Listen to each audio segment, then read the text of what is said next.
Students, চলে এসেছি তোমাদের সামনে আমার আজকের নতুন ভিডিও নিয়ে।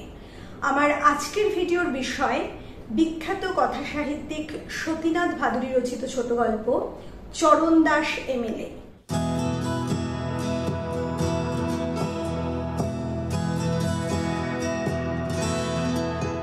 এটা মোটামুটি ভাবে স্নাতক পর্যায়ের ছাত্রছাত্রীদের একটা পাঠ্য গল্প। এছাড়া তোমরা অনেকেই হয়তো এর সামান্য অংশ কোনো নিচু ক্লাসে পেয়ে থাকবে। যাই হোক, আজকে আমি সরাসরি সতীনাথ ভাদুড়ীর এই গল্পে চলে যাওয়ার আগে সামান্য কথা তোমাদের সামনে বলে নেব এই লেখক সম্পর্কে। আমাদের আজকের লেখক সতীনাথ ভাদুড়ী বাংলা সাহিত্য জগতে একজন খ্যাতনামা শিল্পী হিসাবে বিশেষভাবে পরিচিত। তিনি শুধুমাত্র একটা উপন্যাস রচনা করেই খ্যাতির শীর্ষে উপনীত হয়েছিলেন। সেই উপন্যাস তোমরা হয়তো অনেকে পড়েছ, যার নাম জাগরি। তৎকালীন রাজনৈতিক প্রেক্ষাপটের উপরে উপন্যাসটা রচিত হয়েছিল। তিনি সরাসরি রাজনীতির সাথেও একসময় যুক্ত ছিলেন। তিনি 1906 খ্রিস্টাব্দে বিহারের পূর্ণিয়া জেলায় জন্মগ্রহণ করেন এবং সেখানকার স্কুলেই ছোটবেলার শিক্ষা সমাপ্ত করেন। পাটনার সায়েন্স কলেজ থেকে তিনি অর্থনীতি বিষয়ে স্নাতক হয়েছিলেন এবং পরবর্তীকালে পাটনার ল কলেজ থেকে বিএল পাশ করেন এবং বাবার সাথে ওকালতির কাজেও তিনি যোগ দিয়েছিলেন। কিন্তু তার লেখালেখির বিষয়ে বিশেষ মন ছিল এবং সেই কারণে তিনি সেই কাজেও একসময় বিশেষভাবে বিশেষ মন দিয়ে বসেন। তিনি চিত্রগুপ্ত নাম নিয়ে প্রচুর ছোট গল্প উপন্যাস রচনা করেছিলেন। তবে তার রচনার সংখ্যা অন্যান্য বড় সাহিত্যিকদের তুলনায় হয়তো অনেক কম, কিন্তু সেই কম সংখ্যক উপন্যাস এবং ছোট গল্পগুলোর মধ্যে দিয়েই তিনি কিন্তু নিজেকে যথেষ্ট উচ্চে প্রতিষ্ঠা করতে পেরেছেন।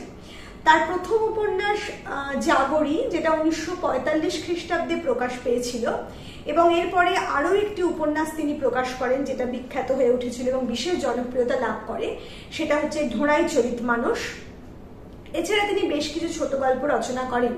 তিনি একই সাথে একাধিক ভাষায় পারদর্শী ছিলেন। এই সতীনাথ ভাদুড়ী আমাদের যে আজকের গল্পটা আমরা পড়তে চলেছি, সতীনাথ ভাদুড়ীর চরণ দাস এমএলএ, সেই গল্পটা 1368 সালে দেশ পত্রিকায় প্রথম প্রকাশ হয়েছিল এবং পরবর্তীকালে জলভূমি নামক একটা গ্রন্থে সেটা অন্তর্ভুক্ত করা হয়। যাই হোক, আমরা সরাসরি চলে যাব আমাদের আজকের পাঠ্য বিষয়ে, কারণ লেখক সম্পর্কে যে সামান্য আলোচনা আমি এখানে করলাম সেটা স্নাতক স্তরের ছাত্রছাত্রীদের জন্য যথেষ্ট নয়। তোমরা যারা স্নাতক স্তরে পড়ছো তারা সতীনাথ ভাদুড়ী সম্পর্কে যে সাহিত্য টিকা পাবে সেখানে কিন্তু এই সামান্য লেখা লিখলে তোমাদের চলবে না, সেখানে আরও বিস্তারিতভাবে তোমাদের সতীনাথ ভাদুড়ী সম্পর্কে লিখতে হবে। যাই হোক, আজকের এই স্বল্প পরিসরে আমি সেই আলোচনায় যাব না, কারণ আমাদের আজকের গল্পটা কিন্তু ছোট গল্প হলেও পরিসরের দিক থেকে একটু দীর্ঘ। তাহলে চলো আমরা শুরু করি আমাদের আজকের গল্প চরণ দাস এমএলএ। চরণ দাস এমএলএ এই ছোট গল্পটা পড়ার আগে একটু তোমাদের আমি বলবো যে এই গল্পটা সেই সময়কার রাজনৈতিক নেতাদের ওপর তীব্র একটা বিদ্রুপাত্মক ভঙ্গিতে লেখক রচনা করেছেন। তৎকালীন সময় রাজনীতির যে পরিবেশ বা রাজনীতির যে আবহাওয়া ছিল এবং সেই সঙ্গে সমাজের যে একটা পরিবেশ, সেই দুটোকেই কিন্তু এই ছোট গল্পটার মধ্যে আমরা দেখতে পাবো। আমি আগেও তোমাদের বলেছি যে সাহিত্য সমাজের দর্পণ, সেই হিসাবে এই গল্পেও তোমরা তৎকালীন সমাজের একটা চিত্র অবশ্যই দেখতে পাবে। চরণ দাস এমএলএ নামটার মধ্যে থেকেই বুঝতে পারছো একজন এমএলএ, অর্থাৎ রাজনৈতিক মানুষের কথাই এই গল্পের বিষয়বস্তু। তাহলে চলো আমরা শুরু করি আজকের গল্প। মা বাপের কাছ থেকে পাওয়া নাম চরণ দাস। একসময় লোকে ভালোবেসে ডাকতো চরণ দাস জীবনে। পরিস্থিতি বদলেছে। আজকাল সরকারি দপ্তরে তার নাম শ্রী চরণ দাস এমএলএ। অর্থাৎ চরণ দাস, তার যে পদবী দাস এবং নাম চরণ, সেই নামটার একটু পরিবর্তন এসেছে এবং মানুষ তাকে ডাকে শ্রী চরণ দাস এমএলএ বলে। অর্থাৎ তার পদবীর স্থানে এমএলএ শব্দটা বসেছে। অর্থাৎ এমএলএ যে তার একটা বিশেষ পরিচয়, সেটা আমরা এখানে বুঝতে পারছি। সাধারণ লোকের মধ্যে যারা নিজেদের ইংরেজি জানা ভাবে তারা আজকাল ডাকে ইএমএলএ সাহাব বলে। আর যাদের ইংরেজি জানবার কোনো রকম দাবি নেই তারা ডাকে মাইলেজি বলে। এই উচ্চারণ বিকৃতি কোনো রকম দুরভিসন্ধিজাত নয়। এই লাইনটার দিকে একটু নজর রাখো। বলছে যে এই যে এমএলএ চরণ দাস, তাকে যারা নিজেদের একটু ইংরেজি জানা মনে করে তারা ডাকে ইএমএলএ সাহাব, এবং যারা নিজেদের ইংরেজি জানার জন্য মানে কোনো দাবি রাখে না যে আমরা ইংরেজি জানি, তারা তাকে মাইলেজি বলে ডাকে। কিন্তু লেখক আবার সে সাথে এটাও বললেন যে এই উচ্চারণ বিকৃতি কোন রকম দুরভিসন্ধিজাত নয়, অর্থাৎ এই যারা তাকে এরকম বিকৃত উচ্চারণে ডাকে তাদের কোনো খারাপ যে অভিসন্ধি বা ইচ্ছা আছে তা কিন্তু নয়, এটা তাদের স্বভাবজাত। এটাই লেখক এখানে বলতে চাইলেন।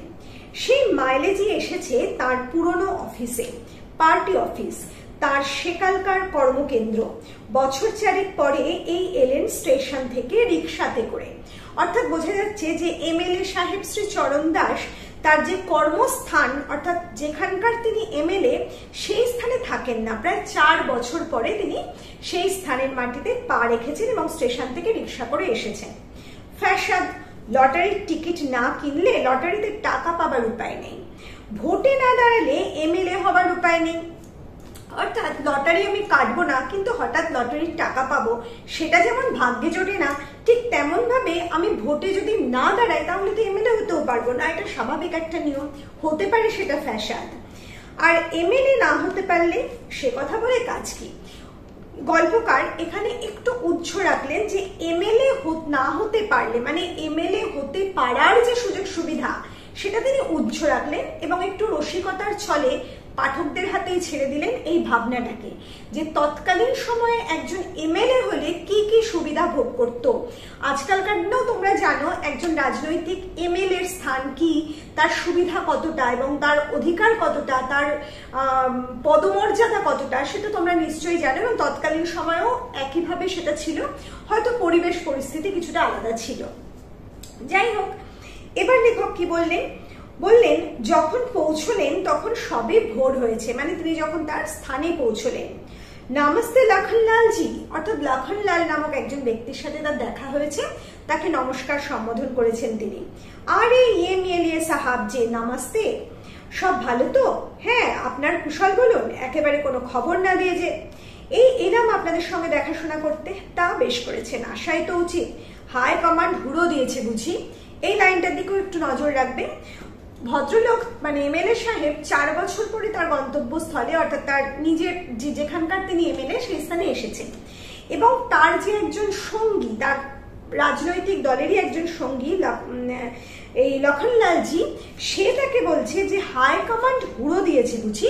অর্থাৎ তাদের যে ঊর্ধ্বতন অফিসার যারা বসে আছে মানে রাজনৈতিক নেতা, এমএলএ এর উপরে যে মন্ত্রী আছে যে সব থেকে শীর্ষে অবস্থান করছে দলীয় রাজনীতিতে, তাকে বলা হচ্ছে হাই কমান্ড। বলছে হাই কমান্ড হুড়ো দিয়েছে বুঝি, অর্থাৎ তার গুতো খেয়ে বুঝি তুমি এখানে এসেছো, এমনটা বলতে চাইছে। অর্থাৎ এই স্থানে লেখক পরিষ্কার করে দিলেন যে এই যে এমএলএ স্থানীয় মানুষেরা তারা আসলে তাদের ঊর্ধ্বে যারা বাস করছে রাজনৈতিক নেতা তাদের মানে নির্দেশ অনুসারে সমস্ত কাজকর্ম করে, তারা নিজের কথায় যে সবকিছু করে বা নিজের ইচ্ছায় সবকিছু করে তা নয়। এমএলএ সাহেব এই প্রশ্নের উত্তর দিলেন না। লখনলাল ধরেছে ঠিকই, হাই কমান্ড নামের এক খামখেয়ালি সর্বপ্রতাপশালী ভগবানকে তিনি ভয় করেন। এখানে হাই কমান্ডের একটা সংজ্ঞা দিয়েছেন লেখক, বলছেন হাই কমান্ড নামের এক খামখেয়ালি সর্বপ্রতাপশালী ভগবানকে তিনি ভয় করেন। অর্থাৎ এই যে এমএলএ সাহেব তার ভগবানকে না এই হাই কমান্ড মানে সেই ঊর্ধ্বতন রাজনৈতিক নেতা বা রাজনৈতিক পদ সে খামখেয়ালি, কারণ তার মানে খামখেয়ালিপনা আছে তার মধ্যে, সে কখনো এটা বলে কখনো বা ওটা বলে, তার কথার মধ্যে সঙ্গতির অভাব আছে। সর্বপ্রতাপশালী, তার হাতেই সমস্ত ক্ষমতাটা বাধা থাকে এবং ভগবান বলে তিনি ওই এমএলএ এর ভগবান হিসাবে তাকে বোঝালেন।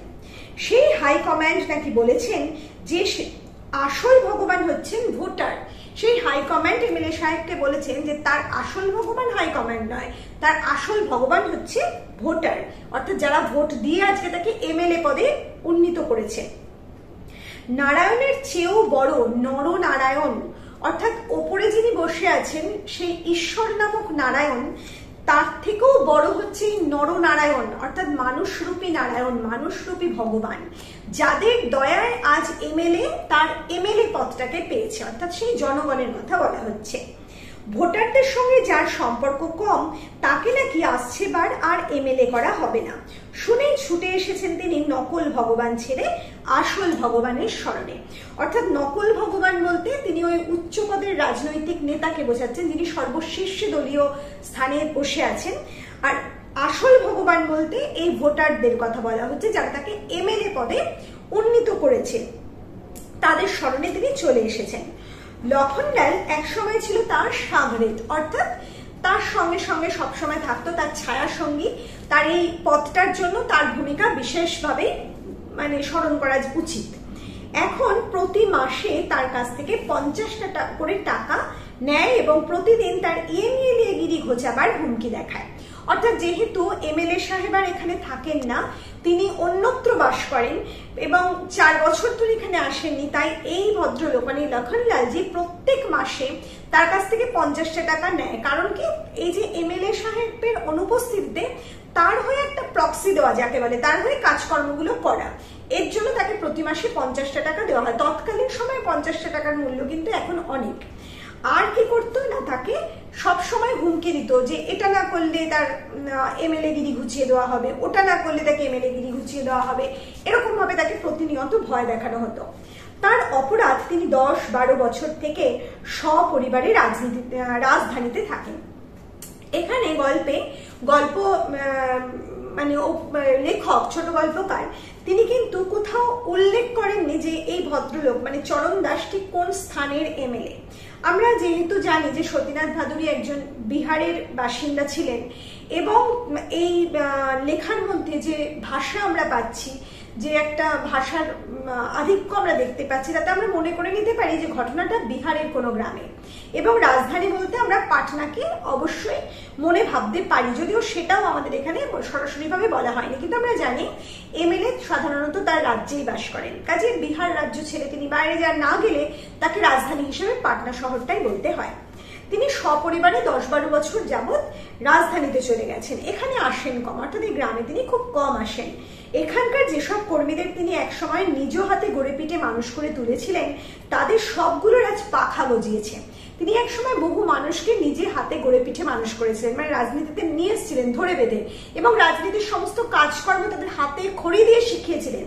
তারা আজ তাদের পাখা গজিয়েছে, তারা আজকাল এমএলএ সাহেবকে নানান কথা শুনিয়ে দেয়। এই কথাই তিনি বলতে চাইছেন। সবগুলোর ওই একই ধুয়ো। তিনি নাকি এমএলএ হওয়ার পর থেকে এখানকার ভোটারদের সাথে কোনো সম্পর্ক রাখেন না। এরা সবাই মাসে 20 দিন সাঙ্গপাঙ্গ নিয়ে রাজধানীতে এমএলএ কোয়ার্টার্সে তার অন্ন ধ্বংস করে, হাইকোর্টে নিজেদের মোকদ্দমা তদবির করে, আর সরকারি দপ্তর থেকে নানা রকম অন্যান্য সুবিধে পাইয়ে দেবার জন্য তাকে জ্বালিয়ে মারে। এর পরিবর্তে পান থেকে চুন ঘষলে শাসানি তার প্রাপ্য। অর্থাৎ এই যে ভদ্রলোক, অর্থাৎ চরণ দাস এমএলএ, তিনি এই যে রাজধানীতে থাকেন, তার নির্দিষ্ট স্থান তিনি ত্যাগ করেছেন, এই জন্য তাকে কিন্তু মাসুল গুনতে হয়। তার যে সাকরেদরা, তার যে কর্মকুশলীরা, তারা তাকে অত্যন্ত জ্বালাতন করে। কিভাবে জ্বালাতন করে?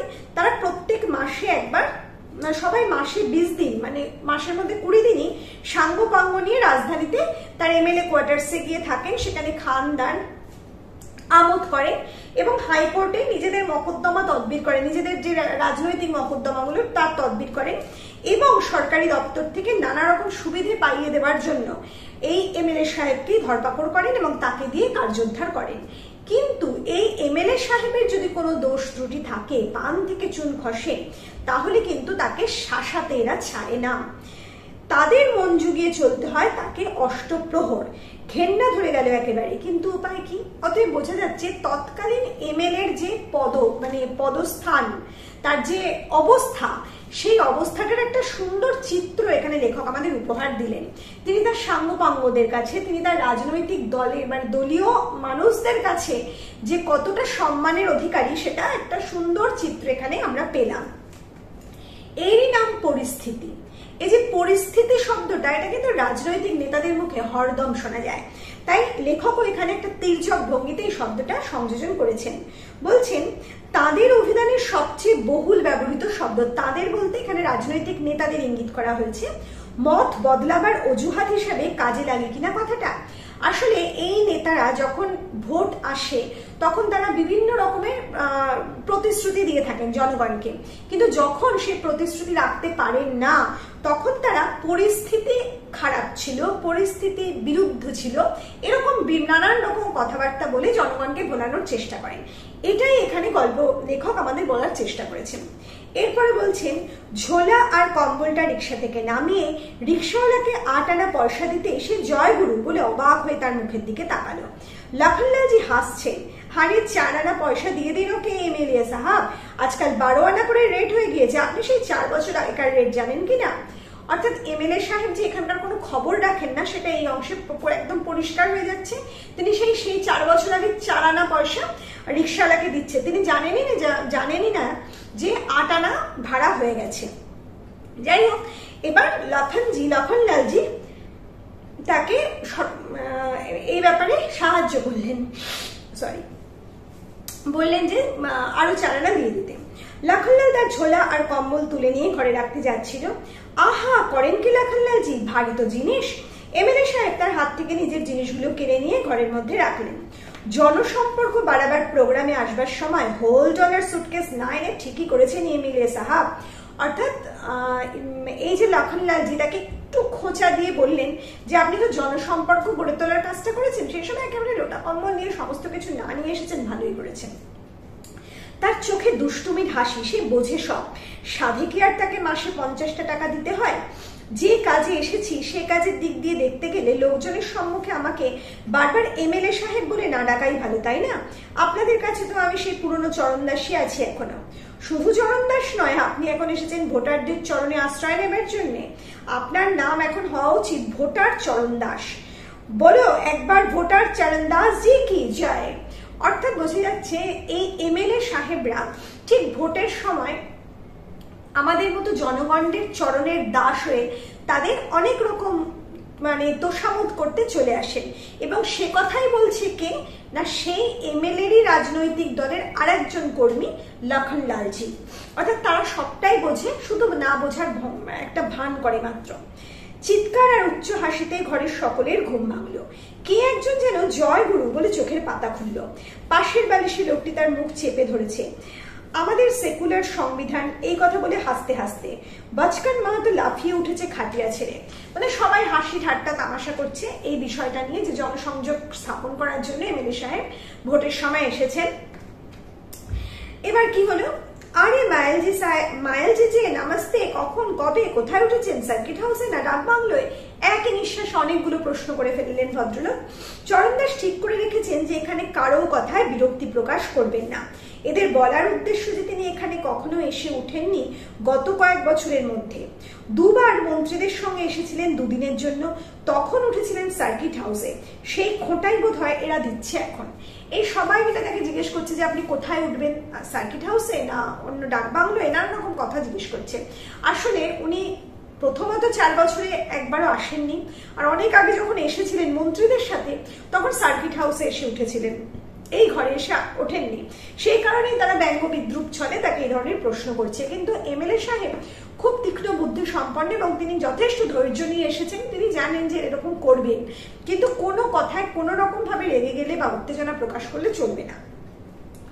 বললে এখানেই এসে উঠলাম, কেন বাড়ি ভাড়া আদায় করতে নাকি? খোঁচা না দিয়ে কথা বলতে জানে না এরা। তার এখানকার পৈতৃক বসত বাড়িটা তিনি গভর্নমেন্টকে ভাড়া দিয়ে দিয়েছেন বছর কয়েক হলো। এখানকার লোকে ভালো চোখে দেখেনি জিনিসটা, কোনো জিনিস তলিয়ে দেখে না এরা। রাজধানীতে পরিবার নিয়ে থাকেন, ছেলেমেয়েরা সেখানকার স্কুল কলেজে ভর্তি হয়েছে, যা আয় তাদের 2 জায়গায় বাড়ির খরচ চালানো শক্ত। সেই জন্য এখানকার বাড়ি গভর্নমেন্টকে ভাড়া দিয়ে দিতে হয়েছে। এই সামান্য কথাটা বুঝবে না এরা।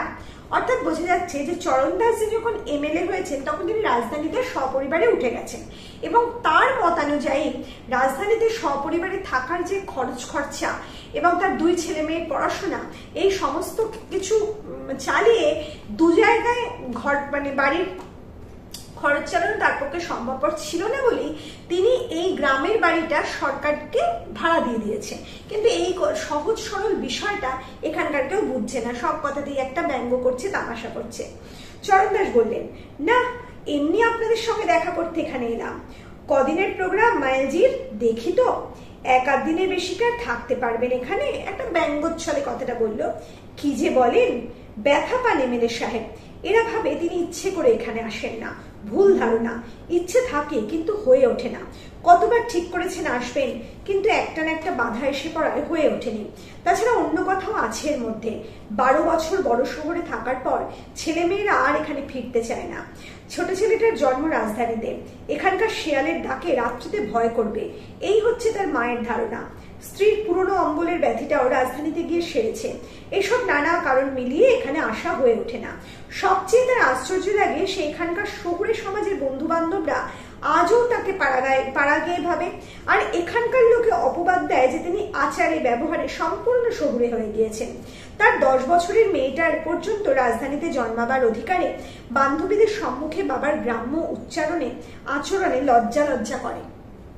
এই প্যারাগ্রাফটার মধ্যে সম্পূর্ণভাবে এই ভদ্রলোকের অর্থাৎ চরণ দাস এমএলএর একটা নিজের কথা বলা হয়েছে এবং তিনি যে কতটা অসহায় সেই কথাই যেন লেখক এখানে ব্যক্ত করেছেন। আসলে লেখক এখানে বোঝাতে চেয়েছেন যে যিনি এমএলএ তার হয়তো নিজস্ব কিছু অসহায়তা আছে। তিনি ঊর্ধ্বতন রাজনৈতিক নেতাদের কাজে কথার মতোই চলেন, কিন্তু তারও একটা নিজস্ব অসুবিধা থাকতে পারে, সেটাও তিনি কিন্তু এখানে উল্লেখ করেছেন। এখানে চরণ দাস এমএলএ কি বলেছেন যে তার যে গ্রামে ফিরতে ইচ্ছা করে না, তার এমএলএ তিনি যেখানকার এমএলএ সেখানে এসে মানুষের সাথে কথা বলতে ইচ্ছে করে না, তা কিন্তু নয়। আসলে তার একটা অসুবিধা আছে, সেই অসুবিধাগুলো তিনি এখানে ব্যক্ত করেছেন। কি অসুবিধা? প্রথম কথা, 10-12 বছর হলো তিনি শহরে চলে গেছেন। কাজকর্মের একটা বিশেষ চাপ সেখানে থাকে, আসি করেও তিনি এখানে সময় করে এসে উঠতে পারেন না। ছোট ছেলের জন্ম হয়েছে সেই রাজধানী শহরে। তার স্ত্রী মনে করেন যে এখানে গ্রামের শেয়ালের ডাক এসে ভয় পাবে, কাজেই তাকে নিয়ে এখানে আসা চলে না। তার মেয়ে, সে এখন কলেজে পড়ে, তার বন্ধু বান্ধবদের কাছে তার বাবার গ্রাম্য ভাষা গ্রাম্য আচরণে সে লজ্জা বোধ করে এবং সে যে শহরে জন্মায়নি, গ্রামে জন্মেছে, কিন্তু শহরে জন্মানোটা তার অধিকার ছিল, এটা তার মনে হয়। অথচ তার কি সাধারণ সাংঘাতিক একটা ট্র্যাজেডি এমএলএ সাহেবের, সে যখন রাজধানী শহরে থাকে তখন সেখানকার মানুষ তাকে এখনো গ্রাম্য বলে তাকে একটা বিদ্রুপ করে।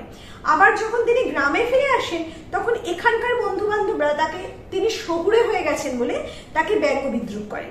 এটা তার একটা সাংঘাতিক ট্র্যাজেডি তার লাইফের, সেটা এখানে তিনি বোঝাতে চেয়েছেন।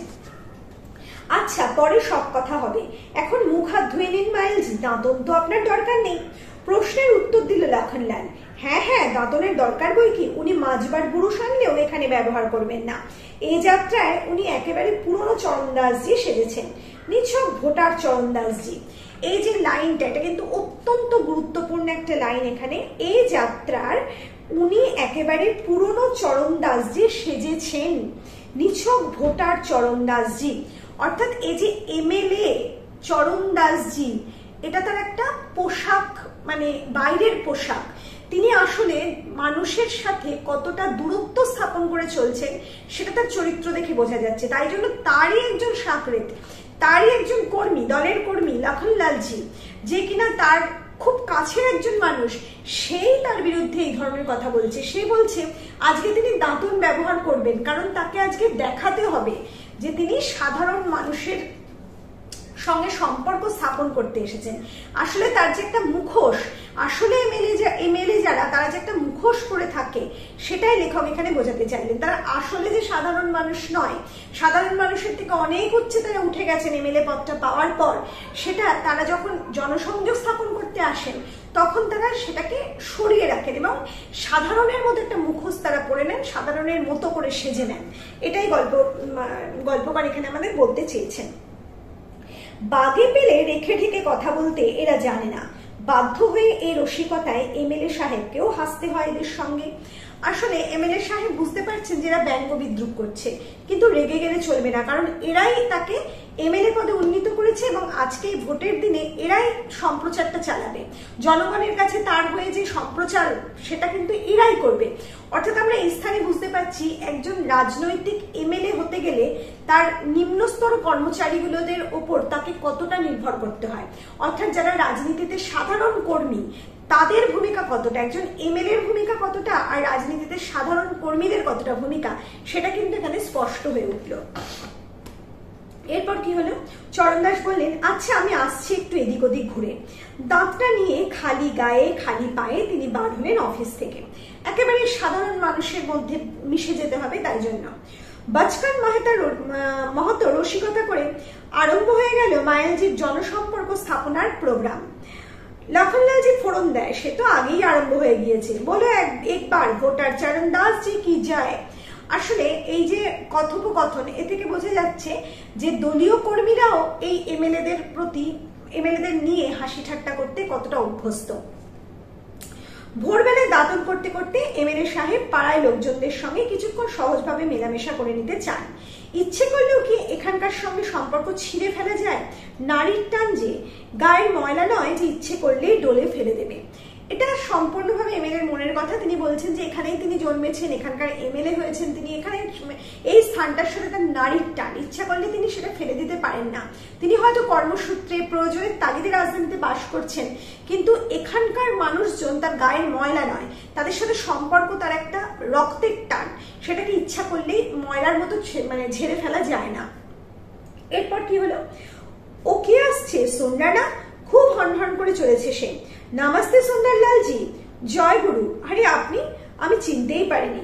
খবর সব ভালো তো? হ্যাঁ, আচ্ছা চলি, জয় গুরু। তেমনি হনহন করে সোনরা চলে গেল। ব্যস্ত এবং অন্যমনস্ক ভাব তার। এমএলএ সাহেব ভেবেছিলেন যে তার কাছ থেকে কথায় কথায় জেনে নেবেন পাড়ায় এখন কে অসুস্থ আছে, তারপর কিছু ভালো পথ্য কিনে নিয়ে অন্য সময় রোগীর বাড়িতে যাবেন। কিন্তু কথা বলার সুযোগ পাওয়া গেল না সোনরার সঙ্গে। একটু ক্ষুণ্ণ হলেন তিনি, ঠিক এরকমটা আশা করেননি। লখনলালের দল রাজধানীতে তার কাছে প্রায় বলতো যে এখানকার পরিস্থিতি বদলেছে, রাজনৈতিক মিটিংয়ে লোকজন হয় না, লিডাররা গেলে তাদের মালার জন্য গৃহস্থ বাড়িতে গাঁদা ফুল পাওয়া পর্যন্ত শক্ত হয়ে দাঁড়িয়েছে। তিনি এসব কথা বিশ্বাস করতেন না, ভাবতেন লখনলালরা বোধহয় তাকে মোচড় দিয়ে আরো কিছু বেশি টাকা আদায় করতে চায়। সোনরার এখনকার হাবভাবে মনে হলো যে কথাটার মধ্যে কিছু সত্য থাকতেও পারে। একটা ছোট ছেলে ছুটছে, মনে মনে ঠিক করা ছিল যে ছোট ছেলে দেখলেই গাল টিপে আদর করবেন, আর তার চেয়ে ছোট হলে কোলে নিয়ে লজেন্স খেতে দেবেন। পকেট ভর্তি করে তিনি লজেন্স টফি নিয়েছেন। হেসে ছেলেটাকে ডাকলেন, সে ফিরেও তাকালো না, ছুটে চলেছে রাস্তা ধরে। একটু হতাশ হলেন। 12 বছরের অনভ্যাসে পথের ধুলো কাপড়ের ওপর দিয়ে খালি পায়ে হাঁটতে অসুবিধা হচ্ছে। কাঁটার ভয়ে, ভাঙা কাঁচের টুকরোর ভয়ে একটু সাবধান হয়ে পা টিপে টিপে হাঁটছেন। আগেকার জীবনের খালি পায়ে চলাফেরার সেই সাবলীলতা আর ফিরে আসবার নয়। হুক ওম এর ভয়ে সেকালে কখনো হয়নি। নিজের অজ্ঞাতে কখন থেকে যেন নাকে কাপড় দিয়ে চলছিলেন। লোটা হাতে একজনকে আসতে দেখে তাড়াতাড়ি হাতটা নামিয়ে নিলেন। বিরসা আসছে এগিয়ে, তাকে চিনবার চেষ্টা করলো, অন্তত চাউনি দেখে তাই মনে হয়। বিড়বিড় করে কি একটা স্তোত্র বলছে সে। নমস্তে বৃহস্পতি জি। সব জয় গুরু মায়ালজি। আমি চিনতেই পারছিলাম না, খালি গায়ে খালি পায়ে আপনাকে দেখবো ভাবিনি কি না। খবর ভালো তো সব? হ্যাঁ, আচ্ছা এখন আসি, জয় গুরু। বিড়বিড় করে স্তোত্রপাঠ করতে করতে সে চলে গেল। অল্পেতে মুষড়ে পড়বার লোক তিনি নন, তবু বর্তমান পরিস্থিতির খারাপ দিকটা মনে না এনে পারলেন না। এখানকার লোকে তাকে চিরকাল কত ভালোবাসত, আগেকার জীবনে সেটাই ছিল তার পুঁজি। পরের জীবনটুকু ভেবেছিলেন সেই পুঁজি ভাঙিয়েই কাটিয়ে দেবেন, কিন্তু তার বোধহয় তার কপালে নেই। সন্দেহ হলো লখনলালজিরাই তার বিরুদ্ধে কিছু মিথ্যে প্রচার করেননি তো। এখানকার লোকজনের মধ্যে কিছু বলা যায় না, তার নিজেরই ইচ্ছা থাকতে পারে এই নির্বাচন ক্ষেত্র থেকে এমএলএর জন্য দাঁড়াবার। হাইকমান্ডের কাছেও চুপি চুপি তার বিরুদ্ধে লাগায়নি তো কিছু, ভগবান জানেন। এই যে অংশটা, এর মধ্যে আমরা দেখতে পাচ্ছি যে এমএলএ সাহেব জনসংযোগ স্থাপনের উদ্দেশ্যে কিছু নিয়ম করেই বেরিয়েছেন, অর্থাৎ তার একটা রুটিন আগে থেকেই তিনি ঠিক করে নিয়েছিলেন ঠিক কি কি করবেন। তিনি পকেট ভর্তি চকলেট লজেন্স নিয়ে এসেছেন। ছোট ছেলে দেখলেই তাদের হাতে দেবেন, তাদের গাল টিপে আদর করবেন, এবং বয়স্ক আগেকার দিনের মানুষ যারা, তাদের সাথে একটু কথোপকথন চালিয়ে জেনে নেবেন যে গ্রামে কেউ কেউ অসুস্থ আছে কিনা। যদি কেউ অসুস্থ থাকেন তার বাড়িতে আগেভাগে উপস্থিত হবেন ফল পাকড় নিয়ে এবং যথেষ্ট তদারকি তাকে করে আসবেন, এরকম একটা মনে মনে ভেবেছিলেন তিনি। কিন্তু দেখা গেল যখন তিনি মাটিতে নেমেছেন, গ্রামে একটু ঘুরতে বেরিয়েছেন, ব্যাপারটা কিন্তু পুরোপুরি অন্য।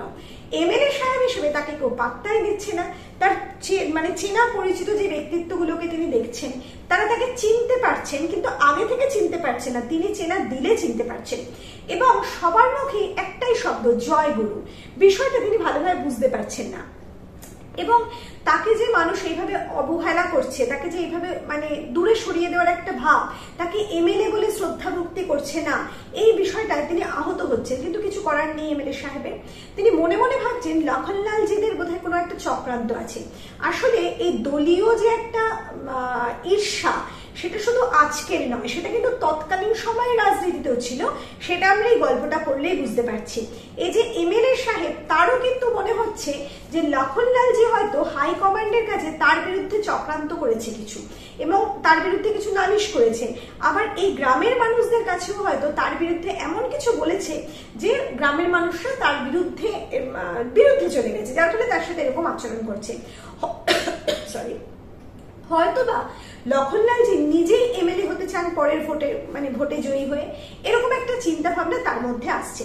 অতএব আমরা এই বিষয়টা আমাদের কাছে পরিষ্কার যে যে কোনো রাজনৈতিক দলের ক্ষেত্রে সেই থেকে এ পর্যন্ত নিজেদের মধ্যেকার একটা দলাদলি, একটা রেষারেষি, একটা ঈর্ষার ভাব, একে অপরকে হিংসা করা, একের মাথায় পা দিয়ে আরেকজনের সিঁড়িতে উঠে যাওয়া, এই বিষয়টা আজকে কিন্তু নতুন নয়। সেটা সেই তৎকালীন রাজনীতি থেকেই চলে আসছে আজকে পর্যন্ত।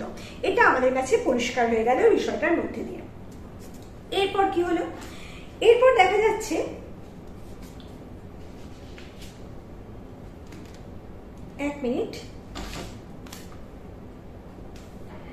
এরপর দেখা যাচ্ছে একজন বর্ষীয়সী মহিলা, বর্ষীয়সী মানে একজন বয়স্কা মহিলা, হাতে একটা পাতার ঠোঙায় কি যেন নিয়ে ধানের ক্ষেতের আলের উপর দিয়ে চলেছেন যথাসম্ভব দ্রুত গতিতে। তোমরা জানো আল কি?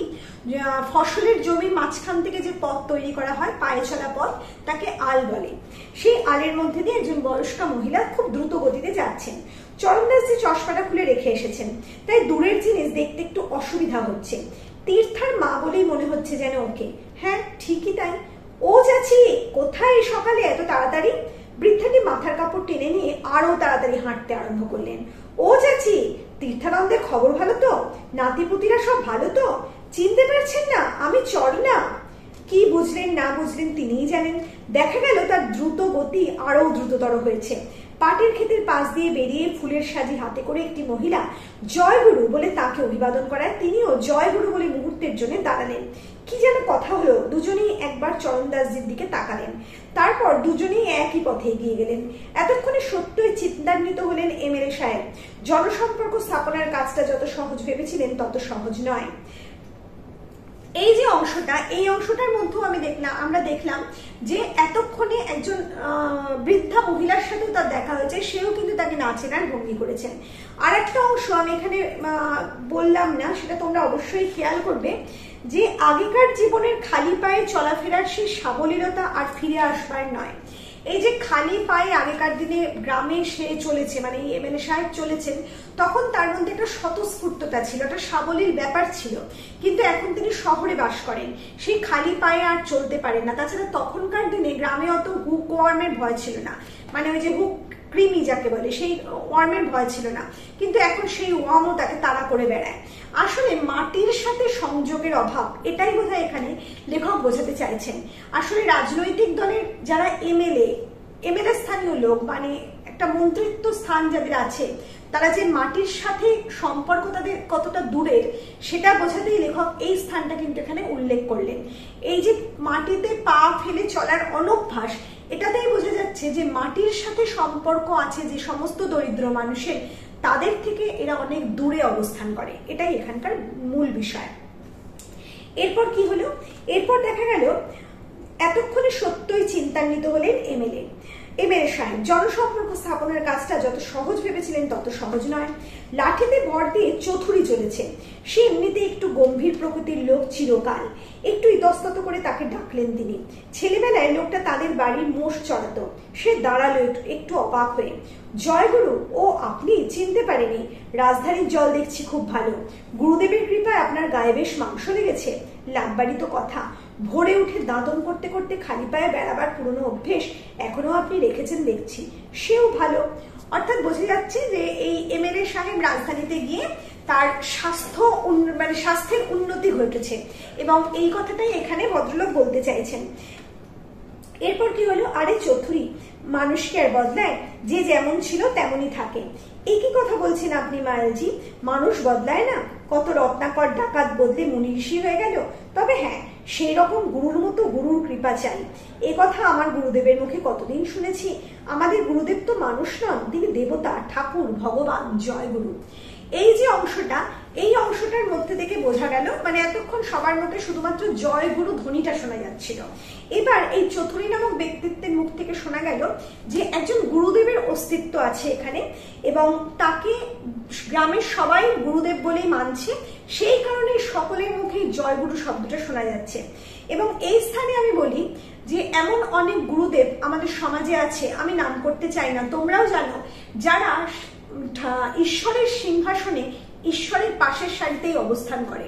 তারা কিন্তু মানুষ, কিন্তু আমাদের সমাজের মানুষ, তারা একেবারে রক্ত মাংসে করা মানুষ, কিন্তু আমাদের সমাজের মানুষ তাদের ঈশ্বরের স্থানটা দিয়েছে, তাদের ঈশ্বর মনে করেছে, তাদের কথায় তারা আপ্লুত হয়েছে, তাদের কথায় তারা বিশ্বাসী হয়েছে, এবং সেই কারণে তাদের ঈশ্বরের স্থানটা দিয়েছে। এরকম অনেক গুরুদেব আমাদের সমাজে আছেন, এবং তাদের শিষ্যরা নিজেদের কথার মধ্যে, মানে কথা বলার শুরুতেই বা দুজনের দেখা হওয়ার প্রথম সাক্ষাতেই জয়গুরু সম্বোধনটা করে। এটা তোমরা আজও জানো। এই বিষয়টার উৎপত্তি সেই সতীনাথ ভাদুরীর সময়, সেটাই এখানে আমরা বুঝতে পারছি। এরপর কি হলো? লাঠি ঠক ঠক করতে করতে সে চলে গেল। এখানে আর একটা উল্লেখ চতুরী করেছে, সেটা হচ্ছে গুরুর মতো গুরুর কৃপা থাকা চাই। এবং আর একটা কথা বললো যে মানুষ বদলায় না, কত রত্নাকর ডাকাত বদলালে। এখানে একটা বিষয় আছে, তোমরা অনেকেই জানো যে দস্যু রত্নাকর এক সময় মুনি, মানে ঋষি বাল্মীকিতে পরিণত হয়েছিলেন। আসলে তিনি রত্নাকর নামক ডাকাত ছিলেন, এবং পরবর্তীকালে তিনি নিজেকে সম্পূর্ণ বদলিয়ে রামায়ণ পর্যন্ত রচনা করেছিলেন। এই যে একটা বিষয়, সেটা এখানে উঠে এসেছে। আর কাজে মানুষ বদলায় না এ কথা বলা যায় না। মানুষের যতই নারীর টান থাকুক, মানুষের চরিত্রগত পরিবর্তন যে হয়, এটাই এখানে লেখক বললেন ওই চরিত্রটার মুখের ভাষায়। লাঠি ঠকঠক করতে করতে সে চলে গেল। তাকে আর এ সম্বন্ধে কোনো কথা বলার সুযোগ না দিয়ে, অর্থাৎ এমএলএকে আর কোনো কথা বলার সুযোগ সে দিল না। বোঝা গেল যে গল্প করে নষ্ট করার মতো সময় আর হাতে তখন নেই। সে দাঁড়িয়েছিল শুধু একটু জিরিয়ে নেবার জন্য। মানে ওই যে মানুষটা চতুরী, সে আসলে গল্প করার জন্য দাঁড়ায়নি, এত হনহনিয়ে যাচ্ছিল, সামান্য জিরিয়ে নেবার জন্যই বোধহয় সে দাঁড়িয়েছিল। মানুষ যে বদলায় সে কথা আর এমএলএ সাহেবকে বুঝিয়ে দিতে হবে না। আর যিনি চতুরীর মুখে গুরু মাহাত্ম্যের বুলি ফোটাতে পারেন, তিনি যে মুখকে বাচাল ও পঙ্গুকে দিয়ে গিরিলঙ্ঘন করাতে পারবেন, সে বিষয়ে সন্দেহ কি। অর্থাৎ এই চতুরী মানুষটার ব্যক্তিত্ব, তার চরিত্র সম্পর্কে একটু ইঙ্গিত এখানে লেখক দিয়েছেন। বলছেন সে মানুষটা এমনই ছিল যে তার মধ্যে ঈশ্বর তো দূরে কথা, একটা মানে মানুষকে ঈশ্বর ভাবা এটা আরো সাংঘাতিক কঠিন ব্যাপার, কিন্তু যে মানুষটা, মানে যে ব্যক্তিত্ব, যে গুরুদেব হয়ে তার এই চতুরীর মুখের গুরুদেবের স্থানটা নিয়েছেন, সেই ব্যক্তিত্ব যে কত সাংঘাতিক, সেটা এক্ষেত্রে এমএলএ সাহেব বুঝতে পারছেন। কারণ এই চতুরী মানুষটা কখনোই এমন নয় যে সে সহজে কাউকে গুরুদেব মানে। বলছেন সেই গুরুদেবের মাহাত্ম্য তার সাংঘাতিক আছে, এবং তিনি যে মুখকে বাচাল, অর্থাৎ যিনি কথা বলতে পারেন না তাকে বাচাল করে দিতে পারেন, মানে অনর্গল কথা বলাতে পারেন তার মুখ দিয়ে। আর পঙ্গুকে গিরি লঙ্ঘন করাতে পারবেন। যিনি পঙ্গু, চলতেই পারে না, তাকে হয়তো গিরি পর্বত লঙ্ঘন করিয়ে দিতে পারার ক্ষমতা রাখেন এই গুরুদেব, এমনটাই তার মনে হচ্ছে। মানে একেবারে পাথরে পদ্ম ফুল ফোটানোর মতো একটা অস্বাভাবিক ঘটনা ঘটাতে পারেন এই গুরুদেব। এটা কে মনে করছেন? এমএলএ সাহেব মনে করছেন। আরো যে কয়েকজনের সঙ্গে দেখা হলো, সকলেরই হাবভাব এই একই ধরনের, সকলেই ব্যস্ত, কেউ তাকে বিশেষ আমল দিচ্ছে না। নিজের সুখ দুঃখের কথা, দেশের অবস্থার কথা, পৃথিবীর রাজনীতির কথা, রকেট, অ্যাটম বোম, আবহাওয়া, ফসলের অবস্থা, প্রত্যাশিত বিষয়গুলোর উপর কোনো কথা কেউ তোলেনি। গালাগালি পর্যন্ত কেউ দিল না। কারণ কি কিছু চাইবার নেই? ছেলের চাকরি, বাস চালাবার অনুমতিপত্র, রাস্তায় মাটি ফেলবার ঠিকা, সরকারি লোন, সিমেন্ট, বন্দুকের লাইসেন্স, মেয়ের বৃত্তি, ইলেকশনের বছরে নির্বাচন প্রার্থীর কাছ থেকে কিছুই চাইবার নেই। ঠিক করে যে যা চাইবে তাকে সে সম্বন্ধে যথাযোগ্য স্থানে একখানা করে সুপারিশের চিঠি দেবেন আর আশ্বাস দেবেন প্রাণপণে চেষ্টা করবার। কেউ কিছু চায়নি। তবে কি এরা সবাই বুঝে গিয়েছে যে তার চিঠিতে সরকারি মহলে কোনো ফল হয় না? যাদের কাছে তিনি চিঠি দেন তাদের সকলের কাছে আগে থেকে বলা আছে যে এসব সুপারিশপত্রের উপর কোনো গুরুত্ব দেবার দরকার নেই। তার এই চালাকি কি এরা ধরে ফেলেছে? লোকে আজকাল চালাক হয়ে উঠেছে। সকলে জেনে গিয়েছে যে সরকারি অফিসাররাও আজকাল এমএলএদের কথায় কোনো গুরুত্ব দেয় না। আশকারা পাচ্ছে ওপর থেকে।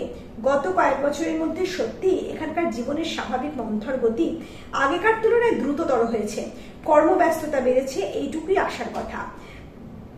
অতএব এই যে প্যারাগ্রাফটা, এই অংশের মধ্যে দিয়ে আমরা দেখতে পাচ্ছি এমএলএ সাহেবের চরিত্রগত একটা লক্ষণকে, চরিত্রগত কিছু বৈশিষ্ট্যকে। এমএলএ সাহেব মানে যিনি এমএলএ হন, ভোটারদের কাছে ভোট পেয়ে জয়ী হন, সেই এমএলএর কাছে সাধারণ মানুষেরা ছুটে যায় বিভিন্ন কাজ নিয়ে। কেউ মেয়ের বৃত্তি পাইয়ে দেওয়ার জন্য, কেউ যান ছেলের সরকারি চাকরির জন্য, কেউ বা যান কোনো গাড়ির লাইসেন্স বার করবার জন্য। এরকম একাধিক কাজের জন্য এই এমএলএ সাহেবের কাছে সকলে হাজির হন এবং এমএলএ সাহেবও একটা সুপারিশপত্র নির্দিষ্ট স্থানের উদ্দেশ্যে লিখে দেন। কিন্তু সেই যে লেখার ভেতরের কথাটা কি, সেটা কিন্তু এমএলএ সাহেব এখানে নিজের মনে এখানে বললেন। কি বললেন? তিনি বলছেন আজকে তো তিনি অনেক কিছুই ভেবে এসেছিলেন যে কেউ যদি তার কাছে কিছু চায় তাহলে তিনি সঙ্গে সঙ্গে সুপারিশপত্র লিখে দেবেন, সেইভাবে তৈরিও হয়ে এসেছিলেন। কিন্তু কই, তার কাছে তো কেউ কিছু চাইছে না। তাহলে কি তার কাছে চাওয়ার কোনো কিছু নেই? আর মানুষ কি তার মতলব বুঝে গেছে? মানুষ কি এমএলএদের চরিত্রটা বুঝতে পেরে গেছে? তাদের ভেতরকার চালাকিটা ধরে ফেলেছে? কি সেই চালাকি, সেটা লেখক বলছেন আসলে আমরা দেখি সাধারণ মানুষরা যখন এমএলএদের কাছে যায় তিনি অনেক সুপারিশপত্র লিখে দেন সরকারি কর্মীদের উদ্দেশ্যে। কিন্তু দেখা গেছে সেই সরকারি কর্মীদের কাছে সেই সুপারিশপত্র নিয়ে যাবার পরও সেই নির্দিষ্ট কাজটা কিন্তু কখনো কখনো হয় না। কেন হয় না সেই বিষয়ে একটা কথা এখানে এমএলএ সাহেব বললেন।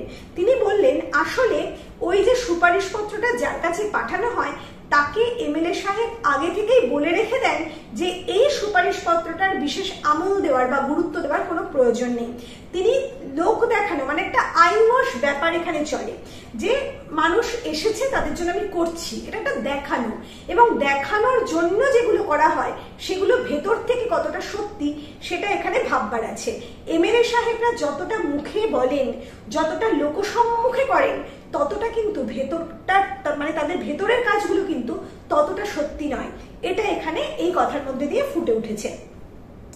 তিনি আরো বললেন যে এখানকার জীবনের স্বাভাবিক মন্থর গতি আগেকার তুলনায় দ্রুততর হয়েছে। এই যে গ্রামের মানুষের গতিটা মানে আগে কাজ করবার যে গতি ছিল তাদের, সেটা একটু মন্থর ছিল, মানে ধীর ছিল, কিন্তু সেটা এখন দ্রুত হয়েছে এবং এটাই একটা কাজের কথা, আশার কথা।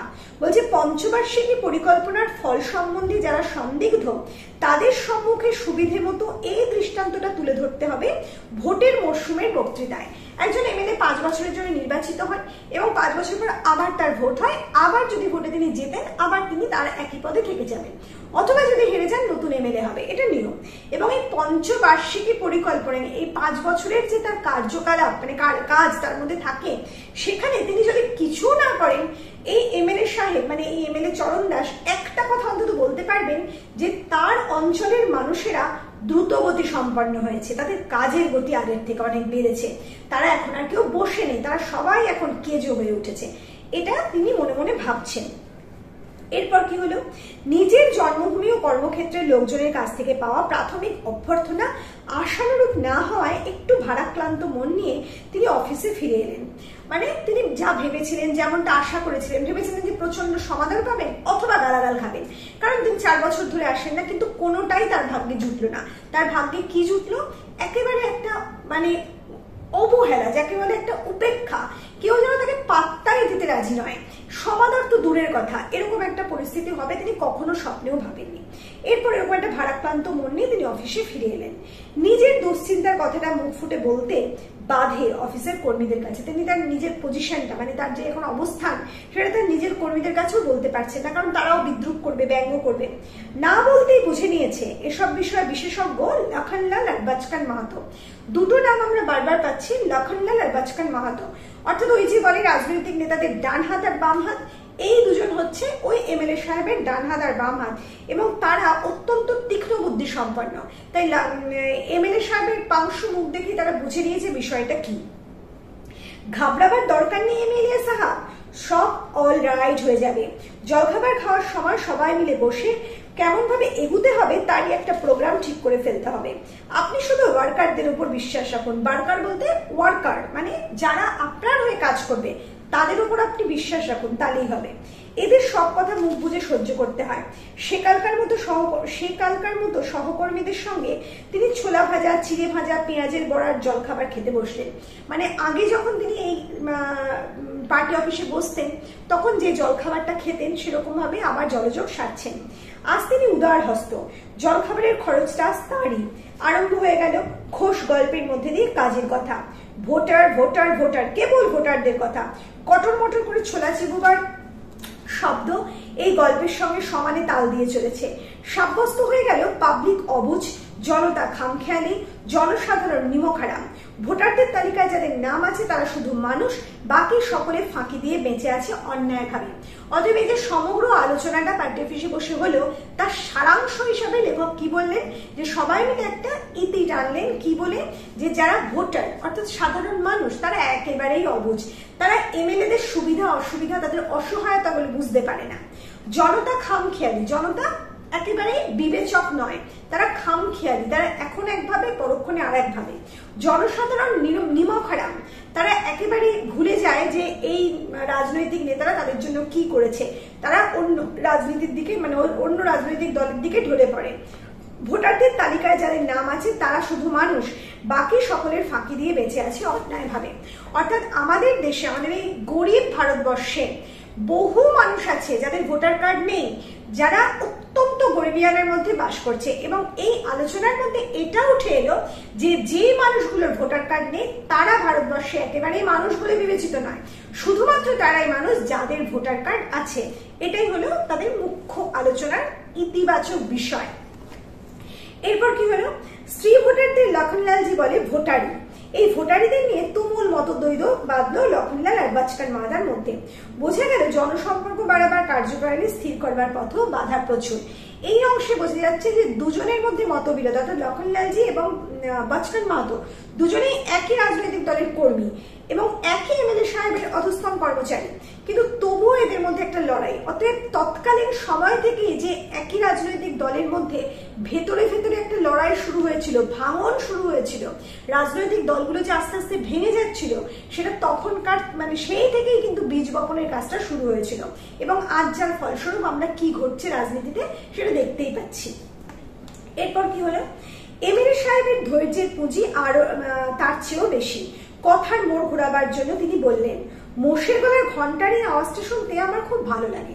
এই কথাবার্তাগুলো থেকে এমএলএ সাহেব একটু বেরিয়ে আসতে চাইলেন এবং কোথাও কোনো মোষের গলার ঘন্টার আওয়াজ হয়তো তিনি শুনেছেন, সেই সব সঙ্গে তিনি বললেন এটা আমার খুব ভালো লাগে।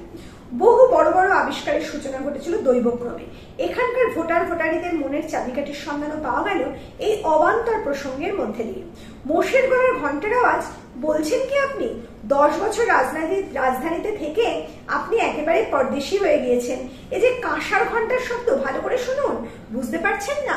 অর্থাৎ যাকে মোষের গলার ঘন্টার আওয়াজ বলে ভুল করছিলেন এমএলএ সাহেব, আসলে সেটা কাঁসর, মানে কাঁসর বাজে না যে মন্দিরে, সেই কাঁসর বাদ্য যন্ত্রের আওয়াজ। সেটা বলে দিল কারা না, তার পার্টি অফিসের অন্যান্য কর্মীরা। হ্যাঁ, এইবার বুঝতে পারছি, আপনাদের চেঁচামেচির মধ্যে আগে এত ভালো করে শুনতে পাইনি। পুজো টুজো আছে নাকি কোথাও? তা জানেন না, এর কথাই তো আপনাকে বলে আসছে 3 বছর থেকে। সকালের আরতি, অষ্টপ্রহর মহোৎসব, সকাল বিকেল নেই এর মধ্যে। প্র্যাকটিস বেশ জমিয়ে নিয়েছেন স্বামীজি 3 বছরের মধ্যে। যাকে 10 জনে ভক্তি করে তাকে নিয়ে ঠাট্টা করা ঠিক নয়। ঠাট্টা করছি কই, যার গা দিয়ে ভক্তরা জ্যোতি বার হতে দেখে তাকে নিয়ে আমি ঠাট্টা করতে পারি? 3 ঘন্টার পর ঘন্টা সমাধিস্থ থাকেন দরজা জানলা বন্ধ করে, আর ওপরের গবাক্ষ দিয়ে ধোঁয়া বার হয়। গবাক্ষ মানে জানালা। গোলমেলে ধোঁয়া নয়, নির্দোষ ধোঁয়া, অম্বুরি তামাকে গন্ধওয়ালা ধোঁয়া। ভক্তরা সেই ধোঁয়া নিঃশ্বাসের সঙ্গে টেনে নেবার জন্য বাইরে কাতারে কাতারে বসে থাকে।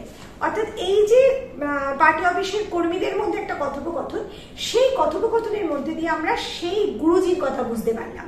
সেই গুরুজি মানে একজন স্বামীজি এসেছেন গ্রামে, এবং তার প্রভাব এতটাই যে সকল মানুষ, গ্রামের প্রত্যেকটা মানুষ A to Z তার ভক্ত হয়ে পড়েছে, এবং সবাই মিলিয়ে সকাল থেকে রাত অব্দি যখন তখন তার সেবা করছে। পুজো, কাসর ঘন্টা, একটা নৈবেদ্য, একটা মানে মহোৎসব লেগে গেছে গ্রামের মধ্যে। এটাই এখানে আলোচ্য বিষয়। এরপর কি বলা হলো, কেউ বলছেন যে তাকে নিয়ে ঠাট্টা করা উচিত নয়, পরক্ষণে আরেকজন বলছেন যে তার গা দিয়ে জ্যোতি বেরোয়, মানে গ্রামের লোক তাই মনে করে, তাকে নিয়ে আমি ঠাট্টা করবো কি করে, মানে এই ধরনের কথোপকথন চলছে। এরপর কি বলছে, তার সমাধি হয়, পুরোপুরি একটা বিষয় কিন্তু আমরা জানতে পেরেছি। এরপর কি বললো, বলছে সুগন্ধি রেচক ও কুম্ভক যোগ সাধনার সৌরভ, মানে ওই যে স্বামীজি এসছেন তার যোগ সাধনার জন্য যে সেচক মানে সুগন্ধিগুলো যিনি ব্যবহার করেন, তার সুগন্ধের ধোঁয়া বের হয়, মানে ধোঁয়ার মধ্যে দিয়ে সেই সুগন্ধ পায় তার ঘরের জানলার পথে। কারা না, সমস্ত ভক্তরা। সহকর্মীদের মধ্যে এইসব কথা কাটাকাটি চললো অনেকক্ষণ। এমএলএ সাহেব একটাও কথা বলেননি এর মধ্যে, শুধু শুনছেন ও পরিস্থিতি বোঝবার চেষ্টা করছেন। সব শুনে মনে হলো এতদিন সহকর্মীরা এখানকার সম্বন্ধে যেসব খবর দিয়েছিল সেগুলোর উপর গুরুত্ব দেওয়া উচিত ছিল। জগৎগুরু শ্রী সহস্রানন্দ স্বামী বছর 3 থেকে এখানে আশ্রম খুলে বসেছেন। তিনি সিদ্ধ পুরুষ এবং এখানকার আবাল বৃদ্ধ বনিতা সকলেই তার শিষ্যত্ব গ্রহণ করেছে। এই জন্যই সকলে উঠতে বসতে জয় গুরু বলে, এই জন্যই রাজনৈতিক দলের নেতারা এখানে এসে ফুলের মালা পান না। এই জন্যই খানিক আগে সকলে তার আশ্রমের দিকেই ছুটছিল। জিলিপির লোভে ছুটছিল ছেলেপিলেরা, গুরুদেবের দর্শন পাওয়ার লোভে ছুটছিল বয়স্ক লোকেরা।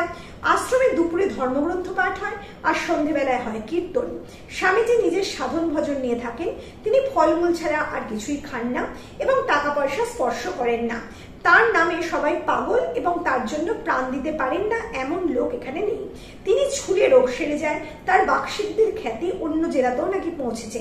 এছাড়া সিদ্ধ পুরুষের অন্যান্য বিভূতিও তার আছে। অতএব বোঝা যাচ্ছে যিনি স্বামীজি তার এতটাই মাহাত্ম্য যে এখানকার মানুষেরা দুবেলা মানে সকাল থেকে রাত অব্দি তার সেবা করছে, এবং তিনি ছুলে নাকি রোগ সেরে যায় এমনটাই এখানকার মানুষ মনে করেন, এবং তিনি ফলমূল ছাড়া আর কিছু আহার করেন না, সবাই নৈবেদ্য হিসেবে সেগুলো নিয়ে আসে।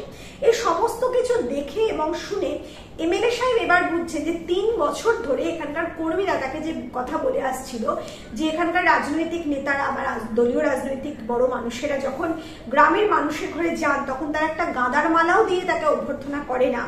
এই ব্যাপারটা, এই বিষয়টা তার গুরুত্ব দেওয়া উচিত ছিল। তিনি বিষয়টাকে গুরুত্ব দেননি। তিনি ভেবেছেন মনে হয় তার কাছ থেকে বেশি করে টাকা নেওয়ার একটা ছল চাতুরি, এবং তিনি এই কাজের জন্য এখন আফসোস করছেন। বুঝতে পারছেন যে এই বিষয়টাকে বাড়তে দিয়েছেন তিনি, এখন তার আর কিছু করার নেই। কিন্তু এটাকে যদি গোড়ায় তিনি একটা ব্যবস্থা করার চেষ্টা করতেন তাহলে হয়তো আজকে এই জায়গায় আসতো না। তিনি এটা বুঝতে পারলেন। বলতে ছেলেরা সবাই জিলিপি পাওয়ার আশায় আশ্রমের দিকে ছুটছিল, আর বয়স্করা তার কাছ থেকে একটা আশীর্বাদ পাওয়ার জন্য ছুটছিল। এইসব জ্ঞাতব্য তথ্য একত্র করবার পর চরণদাসজি বসলেন সহকর্মীদের সঙ্গে ভোটারদের স্বপক্ষে টানবার কৌশল ঠিক করবার জন্য। হঠাৎ জমাট আলোচনায় বাধা পড়ল। আসুন মৌলভী সাহেব। আদাব আদাব ভাই সাহেব। এখানে প্রথম লোকের সঙ্গে দেখা হলো যিনি জয় গুরু বললেন না। একটু আশ্বস্ত হলেন চরণদাসজি। এবার একজন নতুন ব্যক্তির প্রবেশ ঘটলো আমাদের গল্পে। তিনি হলেন মৌলভী সাহেব। দেখা যাচ্ছে এই মৌলভী সাহেব একমাত্র ব্যক্তি গ্রামে যার সাথে চরণদাসের দেখা হওয়ার পর তার মুখে জয়গুরু শব্দটা শোনেননি। অতএব একটু অবাক হয়েছেন তিনি এই ব্যক্তির মানে ব্যবহারে। বেশ ভারিক্কি গোছের দাড়ি সম্বলিত ভারিক্কি প্রকৃতির লোক মৌলভী সাহেব, মানে একটু রাশভারী লোক, দাড়ি আছে, চাকরি করে, এখানে বদলি হয়ে এসেছেন কিছুদিন আগে। মৌলভী সাহেব বলতে ইসলাম ধর্মাবলম্বী একজন মানুষ, এটা বোঝা যাচ্ছে। থাকেন মৌলভী টোলা নামক পাড়ায়। এখন তিনি এখানে এসেছেন সামান্য একটু কষ্ট দেবার জন্য পার্টি অফিসের লোকজনদের। মৌলভী সাহেবের হাবভাব কথাবার্তা বেশ কেতাদুরস্ত। যেহেতু ইসলাম ধর্মাবলম্বী একজন মানুষ, কাজে আমাদের হিন্দু ধর্মের একজন গুরুদেবকে তিনি যে গুরুদেব হিসাবে নেবেন না, এটা স্বাভাবিক বিষয়। এবং সেই যে ধর্মের মধ্যে একটা মানে পৃথক ব্যাপার, সেটাও কিন্তু এই গল্পের মধ্যে দেখানো হলো। অর্থাৎ তৎকালীন সময়ে এই ইসলাম ধর্মী এবং হিন্দু ধর্মী মানুষদের মধ্যে যে একটা দ্বিচারিতা ছিল, মানে গুরুদেবের প্রতি, এই গুরুদেবের মানে তাদের গুরুদেব আলাদা, তাদের ঈশ্বর আলাদা, এই যে একটা পৃথক ব্যাপার তখনকার দিন ছিল, সেটা এখানে পরিষ্কার বোঝা যাচ্ছে। এরপর কি বলছেন, মৌলভী সাহেবের হাবভাব কথাবার্তা বেশ কেতাদুরস্ত, মানে একটা বেশ সুন্দর একটা ব্যাপার আছে, একটা আভিজাত্যপূর্ণ, বেশ মানে বেশ সুন্দরভাবে কথা বলতে পারেন তিনি, পোশাকি কথা বলতে পারেন, এটা বোঝা যাচ্ছে। এরপর কি হলো, অতি বিনয়ের সঙ্গে তিনি জানালেন যে পার্টি অফিসের লোকজনদের সময়ের মূল্য তিনি জানেন, সেই বহুমূল্য সময় নষ্টের হেতু হয়ে পড়তে বাধ্য হয়েছেন তিনি সরকারি চাকরির কল্যাণে। তিনি এসেছেন সরকারি লোক গণনার কাছে। না না, চিড়ে ভাজা আনার দরকার নেই, আপনারা খান, সকালে নাস্তা করে তবে আমি বেরিয়েছি বাসা থেকে। অর্থাৎ এই সামান্য অংশে মৌলভী সাহেবের ব্যবহার থেকে আমরা বুঝতে পারছি যে তৎকালীন সময়ে সরকারি কর্মী যারা ছিলেন তখনও এবং এখনো রাজনৈতিক নেতাদের, পার্টি অফিসের লোকজনদের, তারা কিন্তু একটু সম্ভ্রম করেই কথাবার্তা বলতো। তিনি একজন সরকারি কর্মী হওয়া সত্ত্বেও, তার মধ্যে একটা রাজভারিক ব্যাপার থাকা সত্ত্বেও তিনি কিন্তু অত্যন্ত বিনয়ের সাথে এই মানুষগুলোর সাথে কথা বলছেন। এবং কথা বলার শুরুতেই তিনি কি বললেন, যে পার্টি অফিসের লোকেদের সময়ের মূল্য কতটা তিনি জানেন। অর্থাৎ রাজনৈতিক ওই মানুষগুলোকে একটু মানে মোসাহেবগিরি করা যাকে বলে, মানে সরকারি কর্মীরা যে মানে যারা সেই সময়কার তৎকালীন সময়ে রাজনৈতিক দল তাকে কিভাবে মোসাহেবি করে তাদের, সেটারও একটা চিত্র আমরা এই গল্পে দেখতে পেয়েছি, যেটা তৎকালীন সময়ের থেকে আজও চলে আসছে। এটা নিয়ম, এটা হঠাৎ করে যে আজকের সমাজের ছবি এটা তা কিন্তু নয়, সেই প্রাচীনকাল থেকে আজকের পরিবেশও একই, শুধু পরিস্থিতিটা বা চিত্রটা একটু অদল বদল হয়েছে মাত্র। যাই হোক, এরপরে কি দেখা গেল, এখানকার অফিসের স্থায়ী লোকজনের নাম ধাম তিনি জিজ্ঞাসা করলেন। বেশ গুছিয়ে গোটা গোটা অক্ষরে প্রত্যেক ব্যক্তির খুঁটিনাটি বিবরণ লিখে ছাপা ফর্মগুলো ভরলেন। কাজের শৃঙ্খলা আছে, তার মানে তিনি একেবারে সরকারি কাজটা নিখুঁতভাবে করেন। তারপর এমএলএ সাহেবকে অতি নম্রভাবে জিজ্ঞাসা করলেন, হুজুরের নামও এখান থেকেই লেখা হবে? অতি নির্দোষ প্রশ্ন, কিন্তু চরণদাস এমএলএর মনের এক অতি স্পর্শাতুর জায়গায় আঘাত লাগে। সহকর্মীদের সহস্র বিদ্রুপ তিনি সহ্য করতে রাজি আছেন, কিন্তু সরকারি কর্মচারীর ধৃষ্টতা বরদাস্ত করবার পাত্র তিনি নন। অর্থাৎ এই যে এখানে দেখা গেল মৌলভী সাহেব এমএলএ সাহেবকে বলেছেন আপনার নামটা কি এখান থেকে লেখা হবে। কেন তিনি প্রশ্ন করেছেন, তিনি জানেন যে এমএলএ সাহেব এখানকার মানুষ, মানে জন্মসূত্রে এখানকার মানুষ, কিন্তু তিনি এখন রাজধানীতে স্থায়ীভাবে বসবাস করছেন। কাজেই তিনি এক জনসংখ্যা গণনার কাজে তিনি যে এখানের বাসিন্দা হবে না ওখানকার বাসিন্দা হবে, সেই কাজটা মৌলভী সাহেব ভালোভাবে বুঝতে পারছেন না তার মতামতটা, তাই তিনি প্রশ্নটা অত্যন্ত বিনয়ের সাথেই করেছেন। কিন্তু এমএলএ সাহেব তার নিজের পার্টির লোকেদের কাছ থেকে চরম কষাঘাত খেলেও, মানে বিদ্রুপের কষাঘাত খেলেও নিজেকে সংযত করতে পারেন, কিন্তু সরকারি কর্মীদের কাছ থেকে সেটা বিদ্রুপ না হলেও তিনি সেটা সহ্য করতে পারেন না, এবং সেটাকে বিদ্রুপ বলে মনে করেন। সেটা এখানে মানে প্রকাশ্যে বোঝা যাচ্ছে, মানে সরকারি কর্মীদের প্রতি রাজনৈতিক মন্ত্রীদের বা এমএলএ গোছের এই মানুষদের যে কি ধরনের ব্যবহার, সেটাও আমরা এখানে প্রকাশ্যে দেখতে পাচ্ছি। এখানে লেখা হবে না তো আবার কোথা থেকে লেখা হবে? আপনি এখন আর এখানে থাকেন না তো, সেই জন্যই জিজ্ঞাসা করলাম হুজুরের কাছে। আমার ঘর বাড়ি সব এখানে, আমি এখানকার বাসিন্দা নই। আপনার বাড়িটা ভাড়া দিয়েছেন কিনা তাই জিজ্ঞাসা করেছিলাম কথাটা। বসত বাড়ি ভাড়া দিয়েছি বলে ভোটার তালিকায় নাম থাকবে না আমার? গোস্তাফি মাফ করবেন হুজুর, ভোটার তালিকার সঙ্গে আদমশুমারির কোনো সম্বন্ধ নেই। মানে বলছেন ভোটার তালিকায় নামটা যেখানে থাকবে আমি স্থায়ী বাসিন্দা হিসাবেও যে সেখানকারই হব এমনটা নাও হতে পারে, সেটা সরকারি কর্মী বোঝানোর চেষ্টা করলেন। আচ্ছা, যথেষ্ট হয়েছে আইন চঞ্চু মশাই, এবার থামুন আপনি, সরকারি নিয়ম কানুন আর শেখাতে হবে না আমাকে। এই যে এমএলএ সাহেব, তিনি যেহেতু এমএলএ এবং তিনি একজন রাজনৈতিক নেতা, কাজে তিনি মনে করেন সরকারি নিয়ম কানুন তার থেকে বেশি আর কেউ জানে না। হতে পারে একজন সরকারি কর্মচারী, কিন্তু তারই পোষ্য সে, এটাই তিনি যেন এখানে চোখে আঙুল দিয়ে বোঝাতে চাইলেন। তোবা তোবা, হুজুরকে কানুন শেখাবো আমি? আমরা হুকুমের চাকর মাত্র, আপনারাই তো কানুন তৈরি করেন। মানে এখানে একটা ব্যঙ্গ বিদ্রুপের আভাস আমরা পেলাম। আপনি যদি এখানকার শুমারির মধ্যে নাম দিতে চান তবে তাই হবে, সেখানে যেখানে ইচ্ছা আপনি নাম দিতে পারেন। মানে বলছেন যে আপনাদের চাকর আমরা, আপনারা যা বলবেন আমরা তাই করবো, আইন তো আপনারা তৈরি করবেন, আমরা কি? এটাই এখানে যেন একটা বিদ্রুপের ছলে মৌলভী সাহেবের মুখে লেখক আমাদের জানালেন। এরপর কি বললেন, এমএলএ সাহেবের মনে একটা ক্ষীণ সন্দেহ সন্দেহ জাগে, মৌলভী সাহেবটি তার রাজনৈতিক প্রতিদ্বন্দ্বী দলের লোক নয় তো? সঙ্গে সঙ্গে তার মনে একটা সন্দেহ দেখা দিল, যেহেতু তির্যক কথা পেয়েছে যে তার দলের হয়তো লোক নয়, এটা অন্য রাজনৈতিক দলের একটা কেউ তাকে বিদ্রুপ করার জন্যই হয়তো এরকম ব্যবহার করছে। তবে এতক্ষণে এত আইন কানুন ছাড়ছিলেন কেন? 3 পয়সার মাইনের চাকরি আর লম্বা লম্বা কথা। আপনি গণ্যমান্য ব্যক্তি, ভদ্রলোকের ভাষায় কথা বলা উচিত আপনার। অর্থাৎ এখানে মৌলভী সাহেব একটু ক্ষুণ্ণ হয়েছেন। তিনি বললেন, মুখ সামলে কথা বলো বলছি, আমাকে অভদ্র বলা? এখানকার সেন্সাস অফিসার কে? তোমার চাকরি আমি খাবো এই বলে রাখলাম। সরকারি মহলে সে প্রতিপত্তিটুকু আমি রাখি, বুঝলে? যেই মৌলভী সাহেব একটু বলেছেন যে ভদ্রভাবে কথা বলাটা আপনার উচিত, সঙ্গে সঙ্গে কিন্তু এমএলএ সাহেব রেগে গেছেন এবং তার চাকরি নিয়ে টানাটানি করবার অধিকার যে তার আছে সেটা বুঝিয়ে দিলেন। সব বুঝেছি, আর বোঝাতে হবে না, এখন বলুন আপনার নাম। এবার তিনি একটু মেজাজে এসেছেন। কলম হাতে নিয়ে ফর্ম সম্মুখে রেখে উত্তরের প্রতীক্ষা করছেন মৌলভী সাহেব। এমএলএ সাহেব নিরুত্তর, লোকটির ধৃষ্টতা দেখে তার নাম জিজ্ঞাসা করছে যেন জানে না। জীবিকা? এমএলএ নিরুত্তর। বিবাহিত না অবিবাহিত? উত্তর দিলেন না চরণদাসজি। বিজ্ঞানের কোনো বিষয়ে বিশেষজ্ঞ নাকি? বৈজ্ঞানিকদের আলাদা কার্ড আছে? আর থাকতে পারলেন না চরণদাস এমএলএ, মানে খুব রেগে গেছেন চরণদাসজি। আসলে একটা কথার মৌলভী সাহেব অনেক প্রশ্ন করেছেন দেখে তিনি কোনো উত্তর দেননি। তখন মৌলভী সাহেবও তার নিজের ধৈর্য হারে বলে দিয়েছেন, বিজ্ঞানের কোনো বিষয়ে কি আপনি বিশেষজ্ঞ? সেই বিষয়ে কি ভাবছেন? আপনার কি আলাদা কোনো কার্ড আছে? মানে একটু অন্যভাবে কথা বলেছে। আর তখন চরণদাস নিজেকে সামলাতে পারেননি। বেয়াদব লোকদের বৈজ্ঞানিকভাবে মেরে সায়স্তা করতে আমি বিশেষজ্ঞ। আস্তিন গুটিয়ে তিনি এগিয়ে যাচ্ছিলেন, মানে সঙ্গে সঙ্গে তার পরনের কাপড়টা গুটিয়ে নিয়ে তিনি একদম এগিয়ে যাচ্ছিলেন মারমুখী হয়ে। দলের লোকেরা তাকে ধরে ফেললো। মৌলভী সাহেব ধীর কণ্ঠে উপস্থিত অন্য সকলের দিকে তাকিয়ে বললেন, ইনি আমার লোক গণনার কাজ অসম্ভব করে তুলেছেন, অপমান করেছেন, মারধরের হুমকি দেখিয়েছেন, চাকরি খাওয়ার ভয় দেখিয়েছেন। শুধু নামধাম বলতেই অস্বীকার করেননি, একজন সরকারি কর্মচারীকে তার আইনসঙ্গত সরকারি কাজে বাধা দিয়েছেন। আপনারা সবাই সাক্ষী। আমি আজই এর বিরুদ্ধে কোর্টে মকদ্দমা দায়ের করব। নালিশ দায়ের করবার হুমকি দেখায় জনসাধারণের প্রতিনিধিকে? ছাড়ো তোমরা, ওকে ঘাড় ধরে বার করে দিচ্ছি এখনই। অর্থাৎ একটা বাকবিতণ্ডায় জড়িয়ে পড়লেন মৌলভী সাহেবের সাথে আমাদের এমএলএ চরণদাস। তার আস্ফালনে কান্না দিয়ে সহকর্মীরা এমএলএ সাহেবকে জাপটে ধরে রেখেছেন। মৌলভী সাহেব ধীরে সুস্থে নিজের কাগজপত্র গুছিয়ে গম্ভীরভাবে বেরিয়ে গেলেন ঘর থেকে। চোখ মুখে দৃঢ় প্রতিজ্ঞার ব্যঞ্জনা বেশ স্পষ্ট। এমএলএ সাহেবের দাপাদাপি তখনও থামেনি।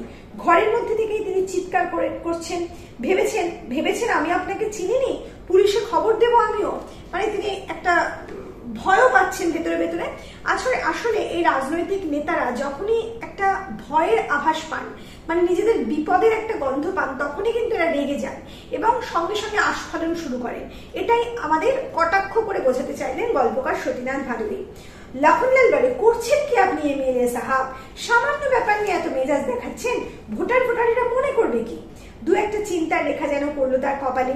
মুহূর্তের মধ্যে তার দাবাদাবি সব বন্ধ হয়ে গেল। সঙ্গে সঙ্গে বুঝতে পারলেন এমএলএ সাহেব তার কাজটা ঠিক হচ্ছে না। চাপা গলায় বাচকান মাহাতোর দিকে তাকিয়ে শুধু বললেন, ইলেকশনটা একবার হয়ে যেতে দাও, তারপরে এই মৌলভীটাকে নাক্ষত দিয়ে ছাড়বো। সবারই এক কথা, রাজনীতিকরা এরকম কথাই বলেন। তাদের বিরুদ্ধে যদি কেউ বড় মাপের মানুষজন যায়, তাদের এই কথাই বলা হয় ইলেকশনটার পর দেখে নেওয়া হবে।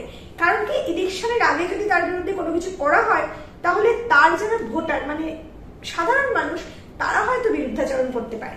এই ভেবেই কিছুক্ষণের জন্য স্থগিত রাখেন তাদের ভেতরকার ওই মানুষটাকে।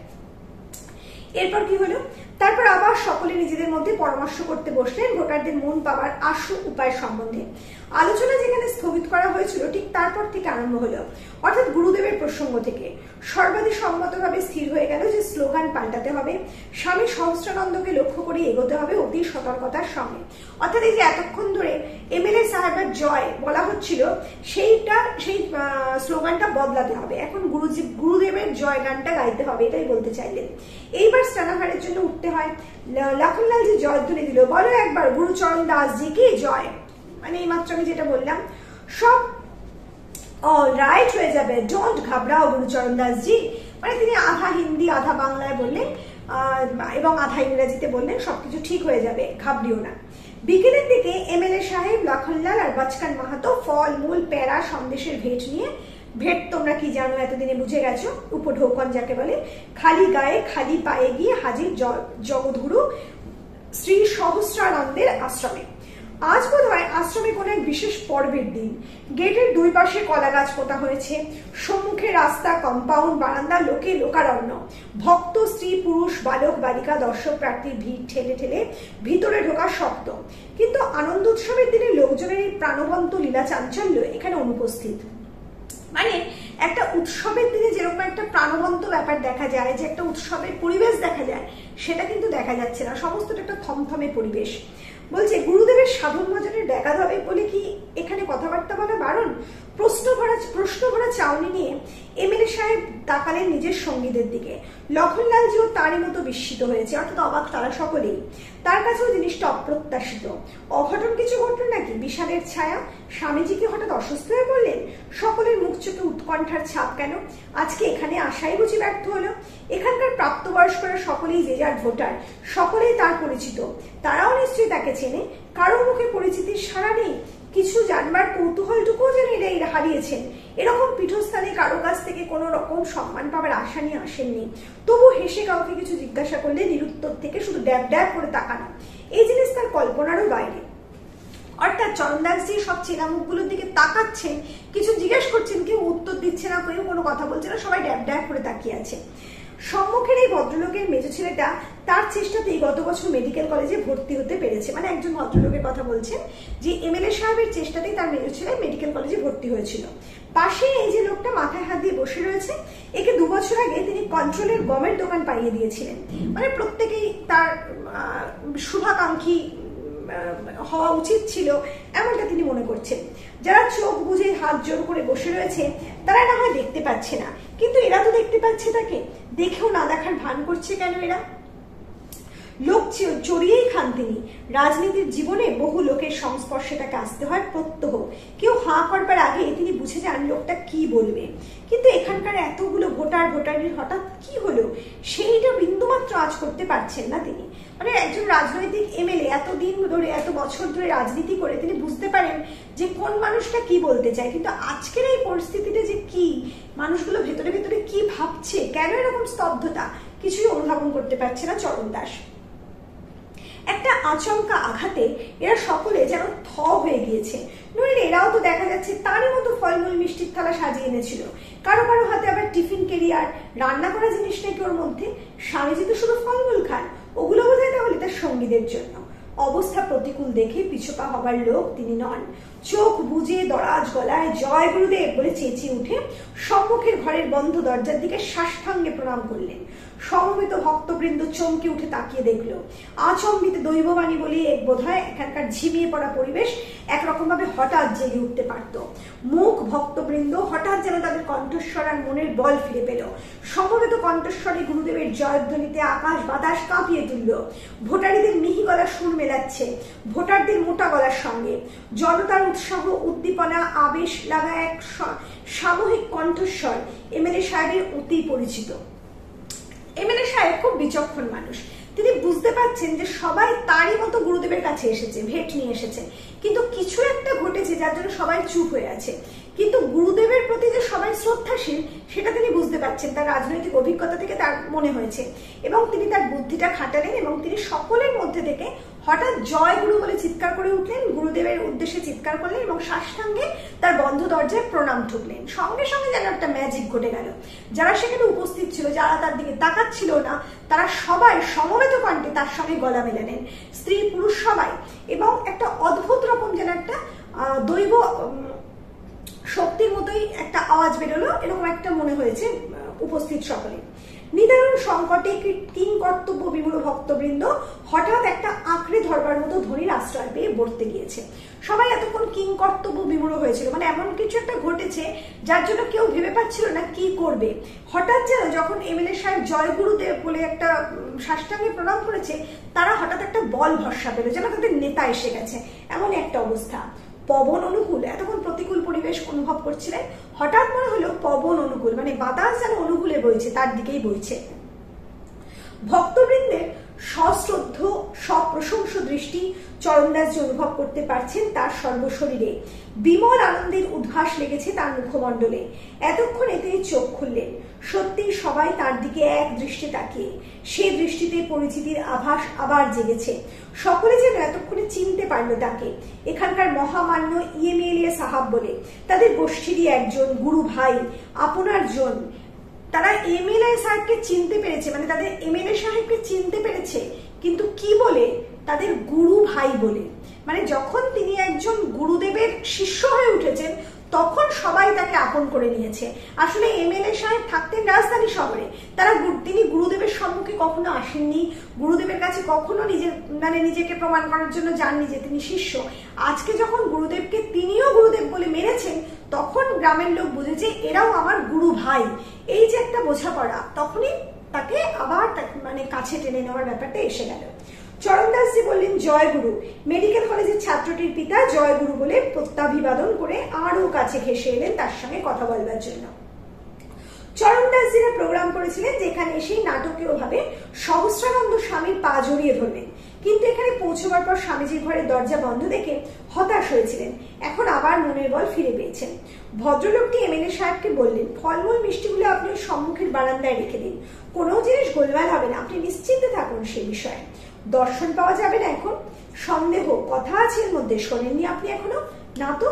কন্ট্রোলের দোকানদারি লোকটার এরই মধ্যে কখন যেন তার গা ঘেঁষে এসে দাঁড়িয়েছে, তার সঙ্গে একটা কথা বলতে পারবার লোভে। মাইলে ভাই, বিপদে পড়ে আপনার কথাই আমাদের মনে পড়ছিল এতক্ষণ। মানে সঙ্গে সঙ্গে আপনি যেন আমাদের নিজের কেউ, এমন ভাব করে সবাই চলে এসেছে। আমার কথা? মাইলে আমি ঠিকই, পথের ময়লা, ট্রেনের ময়লা, অতি নগণ্য মাইলে আমি একটা বিনয়ের প্রকাশ করার চেষ্টা করছেন। আমাকে স্মরণ করতে পারেন এটা আমি স্বপ্নেও ভাবিনি।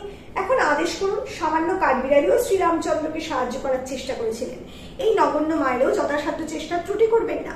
ফলাফল গুরুদেবের হাতে, জয় গুরুদেব। মানে নিজেকে একটা নগণ্য জায়গায় প্রতিষ্ঠিত করে গুরুদেবকে আসল আসনটা দিয়ে তিনি একেবারে এদের শীর্ষে অবস্থান করে ফেললেন।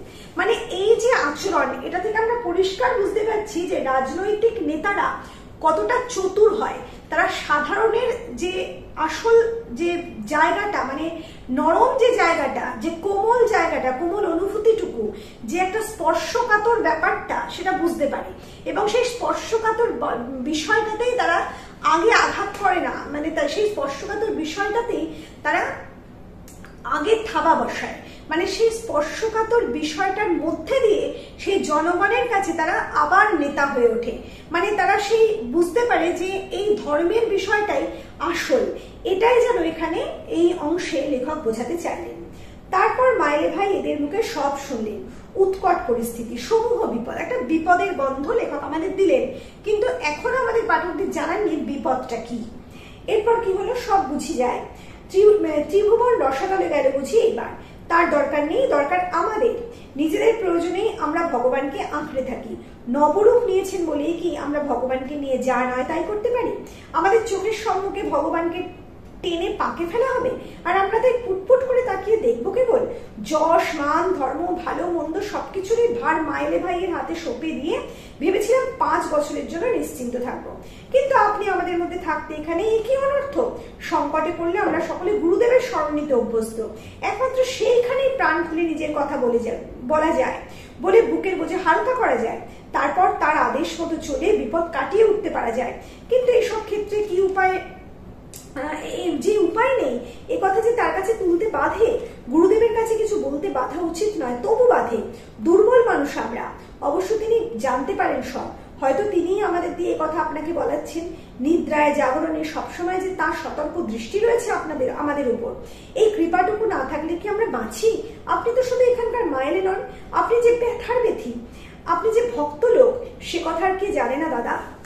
এই যে প্যারাগ্রাফটা, এখানে দাঁড়িয়ে আমরা বুঝতে পারছি যে এই গ্রামের মানুষগুলো একজন গুরুদেবকে পেয়েছে, যে স্বামী শ্রী শ্রদ্ধানন্দ না, একজন স্বামীজির কথা উঠে এসেছে। সেই ভদ্রলোক আসলে তাদের বিশেষ গুরুদেব, কিন্তু কোনো একটা কারণে সেই গুরুদেবকে পথে টেনে নামানোর চেষ্টা করছেন কেউ বা কারা, এবং সেই বিষয়টা মেনে নিতে পারছেন না। এবং সেই কারণে গুরুদেবও দরজা দিয়ে ঘরের মধ্যে আছেন এবং এই মানুষগুলো জোর করে তার দরজায় আঘাত করতে পারছেন না। এমন একটা ঘটনা এখানে ঘটে গেছে এবং তারা মনে করছে যে 5 বছর ধরে এই মাইলেজি তাদের মাথার উপর ছিল, কিন্তু তিনি থাকতেও আজকে এই বিপদের সম্মুখীন তাদের হতে হয়েছে। আজকে একমাত্র এই মাইলেজি তাদের বল ভরসা এবং তিনিই তাদের জন্য কিছু করুক, এই আবেদন নিয়ে মানুষগুলো তার কাছে হাজির হলো। আমাকে ভক্ত বলে লজ্জা দিও না ভাই, ভক্ত হওয়া কি চারদিখানি কথা? না আছে সে মন, না আছে সে সময়, সাধে কি লোকে আমাদের মা এলে বলে। মানে একেবারে বিনয়ে গলে গেল রাজনৈতিক নেতা এমএলএ। বলছে মাইলে ভাই তারপর সব শুনলেন। এদের বিপদের যথার্থ প্রকৃতিটা বুঝতে একটু সময় লাগলো। তার মতো বুদ্ধিমান লোকেরও বলছে এদের যে একটা ভয়াবহ বিপদ এসেছে সেটা তিনি বুঝলেন, কিন্তু একটু সময় লাগলো। এত বুদ্ধিমান হলেও তার সময় লাগলো, কারণ বিষয়টা অত্যন্ত জটিল। বোঝবার পর স্তম্ভিত হলেন, মানে পুরো একদম স্তম্ভিত হয়ে গেছেন, অবাক হয়ে গেছেন। এ তো শুধু ভক্তের অনুরোধ নয়, এ যে ভোটারীদের আদেশ। তিনি বুঝতে পারছেন যে এটা শুধু ওই গুরুদেবের ভক্তদের একটা অনুরোধ নয়, তার সমস্ত ভোটারেরা, মানে গ্রামের এই অগণিত ভক্ত তার ভোটার এবং তারই ভোটারই, কাজে তাদের এই অনুরোধকে আদেশ রূপে তাকে মেনে নিতে হবে এবং তাদের আজকের এই বিপদে তাকে রুখে দাঁড়াতেই হবে এবং বিপদ মুক্ত করতেই হবে। তবেই তাকে আবার এমএলএ হয়ে এই গ্রামে ফিরে আসতে, মানে আসার সুযোগ সে পাবে, এটা সে বুঝে গেল। এরপর কি হলো? বলছে এ তো কারো একার বিপদ নয়, বিপদ যে সমগ্র গোষ্ঠী। এই বিপদ আমার, আপনার, সকলকার। সমাজের বিপদ, দেশের বিপদ। আমি তো সমাজের বাইরের লোক নই, আমি যে আপনাদেরই একজন। আমি কি চুপ করে বসে থাকতে পারি? একথা আপনাদের মুখে শুনবার পর স্ত্রী পুরুষ সকলে মাইলে ভাইয়ের কাছে আসতে চায়, সকলে তার মুখের আশ্বাস বাণী শুনতে চায়, সকলে এমন ভাবে তাকে ঘিরে ধরেছে যে নিঃশ্বাস বন্ধ হবার উপক্রম। তিনি আশ্বাস দিলেন চেষ্টার ত্রুটি আমি রাখবো না, এর জন্য দিল্লি পর্যন্ত যেতে হয়তো আমি যাব। যেমনটা হয় এই এমএলএ সাহেব তাদের আশ্বাস দিল, বললো এই বিষয়টার জন্য আমি আমার প্রাণও দিয়ে দিতে পারি, এমন একটা ব্যাপার। যদি দিল্লি পর্যন্ত যেতে হয় তবু আমি যাব, আমি তবুও তোমাদের সাথে থাকবো। অর্থাৎ ভোটারদের মন কিভাবে জয় করতে হয় তিনি বুঝলেন। তাদের স্পর্শকাতর জায়গাটাকে তিনি দখল করে নিলেন এবং সেই জায়গাটায় বসে তিনি তাদের মানে কাছাকাছি গিয়ে তাদের একজন হয়ে ওঠার চেষ্টা করতে লাগলেন এবং এই অবস্থায় তিনি বুঝতে পারছেন তার একমাত্র কাজ কি। লক্ষণলাল ভরসা দিল সুপ্রিম কোর্ট পর্যন্ত আমরা লড়বো। লক্ষণলাল সঙ্গে সঙ্গে বলে দিল সুপ্রিম কোর্টেও আমরা দরকার হলে যাব। বচপন মাহাতো চেঁচিয়ে বলল দরকার হলে অনশন করবো আমরা সেন্সার অফিসারের বাড়ির দোরগোড়ায়, সত্যাগ্রহ আন্দোলন আরম্ভ করে দেবো সেন্সার অফিসে। আরো কত কি আমরা করতে পারি, চাই শুধু আপনার নৈতিক সমর্থন। আপনাদের চোখে আজ যে আগুন দেখতে পাচ্ছি সেই আগুন আমরা ছড়িয়ে দেবো সারা দেশে। মানে একটা দুর্বলতার মুহূর্তে মানুষ যখন ধর্মভীরু হয়, সেই দুর্বল জায়গায় একেবারে দুর্বলতার সুযোগটা নিয়ে বসে কারা? না রাজনৈতিক নেতারা। বলছে আপনাদের জন্য আমরা আছি, আপনাদের ধর্ম কোথাও কোনোভাবে নষ্ট হতে দেব না এবং আপনাদের ধর্মকে রক্ষা করবার জন্য আমরা আমাদের প্রাণ দিতে পারি, আমরা আমাদের সমস্ত কিছু দিয়ে দিতে পারি। আমাদের এই রাজনৈতিক দলকে শুধু আপনারা সমর্থন করুন, তাহলেই হবে। পায়ে ঠোকর মেরে তাকে থামাতে হয়। বক্তৃতা একবার আরম্ভ করলে সে আর থামতে চায় না। বচপন মাহাতো একবার বক্তৃতা আরম্ভ করলে থামতে চায় না, তাকে পায়ে ঠোকর দিয়ে থামাতে হয়। লক্ষণলাল জয়ধ্বনি দিল, বলো একবার শ্রী সহস্রানন্দ স্বামীজি কি জয়। বচপন মাহাতো হাত তুলে লাফিয়ে উঠে ইনকিলাব জিন্দাবাদের ধরনে চেঁচালো, ওর ভি একবার বলো গুরু মহারাজ কি জয়। অর্থাৎ ইনকিলাব জিন্দাবাদ বলার যে তাদের একটা ভঙ্গিমা ছিল, সেই ভঙ্গিমাতেই তারা চেঁচিয়ে উঠল। মানে সেই সময়কার রাজনৈতিক দলের একটা আভাস এখানে লেখক আমাদের দিলেন যে কারা সেই সময় ক্ষমতায় ছিল, সেটা তোমরা নিশ্চয়ই বুঝতে পারছো। এরপর লক্ষণলাল বলল এ সম্বন্ধে এখন একটা কাজের প্রোগ্রাম ঠিক করতে হয়। বচপন মাহাতো এই কথা সায় দিল, প্যারে ভাইও আর বাহিনো, আমি প্রস্তাব করছি যে আপনারা সকলে যে যেখানে আছেন বসে পড়ুন, তারপর 5 মিনিট শ্রী গুরুজি ভগবানের ধ্যান করুন চোখ বুঝে। আমরা ততক্ষণ একটা প্রোগ্রাম ঠিক করে ফেলি। আপনাদের ধ্যানের একাগ্রতার উপরেই আমাদের প্রোগ্রামের সাফল্য নির্ভর করবে। মানে আপনারা এক মনে ধ্যান করুন, আমরা আমাদের কাজ করি, এটাই বোঝাতে চাইল। ইএমএলএ সাহেব আর আমি এই প্রস্তাব সমর্থন করি। সঙ্গে সঙ্গে একজন সমর্থন করলো, শান্তি শান্তি। সকলে চোখ বুঝে বসেছে। সম্মুখে ঘরের দরজা, বন্ধ দরজা মনে হলো যেন ইঞ্চিখানেক ফাঁক হলো, ধোঁয়া বার হচ্ছে তার মধ্যে দিয়ে। অম্বরী তামাকের সুগন্ধে চারিদিক আমোহিত হয়ে উঠেছে। নিমিলিত চক্ষু ভক্তবৃন্দ আসন্ন সংকট থেকে উদ্ধার পাওয়ার আশ্বাস পাচ্ছে। প্রতিবার নিঃশ্বাসের সঙ্গে এই সৌরভ বুকে টেনে নেবার সময়। ফিসফিস করে পরামর্শ হচ্ছে নতুন প্রোগ্রাম সম্বন্ধে, পরিস্থিতি বদলেছে সে বিষয়ে কারো মতদ্বৈধ নেই, স্লোগান পাল্টাতে হবে, মিলিয়ে সাহাব। চরণদাসজি বললেন, গুড় দিয়ে যদি মাছি মরে তবে আর তিতো ওষুধ ব্যবহার করবার দরকার কি? খুব ইম্পর্টেন্ট একটা লাইন, এটা তোমরা অবশ্যই মনে রাখো। বলছে গুড় দিয়েই যদি মাছি মরে তবে আর তিতো ওষুধ ব্যবহার করবার দরকার কি? অর্থাৎ এখানে লেখক আমাদের বোঝাচ্ছেন যে রাজনৈতিক দলরা নিজেদের ক্ষমতাকে ধরে রাখার জন্য শুধু যে খোসামত করে, তোষামত করে, মিষ্টি কথায় কাজ হাসিল করার চেষ্টা করে তা নয়। যখন দেখে যে গরমে কাজ হয়, নরমে কাজ হবে না, তখন তারা গরম হয়, তখন তারা মারদাঙ্গা করতে ছাড়ে না। এই তিতো ওষুধ এখানে সেই মারামারি, হত্যালীলারই সমান একটা ব্যাপার। মানে জোর করে তাদের রাজনৈতিক দলকে বজায় রাখার একটা প্রচেষ্টার কথা এখানে বলা হলো। লক্ষণলাল বলে, গুরুচরণ দাসজিকে এবার হতে হবে মৌলভীচরণ দাস, এ না করে উপায় নেই। মানে গুরুচরণ দাসজি যিনি, তাকে এখন মৌলভীচরণ দাস হতে হবে, এ না করে উপায় নেই। সর্বসম্মতিভাবে প্রোগ্রাম স্বীকৃত হয়ে গেল। বচকান মাহাতো চেঁচালো, বলো একবার। অর্থাৎ বলতে চাইছে যে গুরুচরণ দাসজিকে এবার মৌলভীচরণ দাস হতে হবে। খুব ইম্পর্টেন্ট লাইন, আন্ডারলাইন করতে পারো। মানে যিনি আজকে আমাদের গুরু চরণ দাস, তাকে এখন মৌলভীচরণ দাস হতে হবে, অর্থাৎ মৌলভী সাহেবের চরণের দাস হতে হবে। খুব ভালোভাবে খেয়াল করো, মৌলভীচরণ দাস মানে যে মৌলভী সাহেব জনগণনার কাজে লিপ্ত ছিল তার চরণের দাস হতে হবে। কাকে? এমএলএ শ্রী চরণ দাসকে, এটাই বোঝানো হলো। এরপর কি হলো? অগণিত নরনারীর মিছিল বার হলো সহস্রানন্দের স্বামীর আশ্রমের গেট থেকে। সবচেয়ে আগে আগে চলেছেন চরণ দাসজি।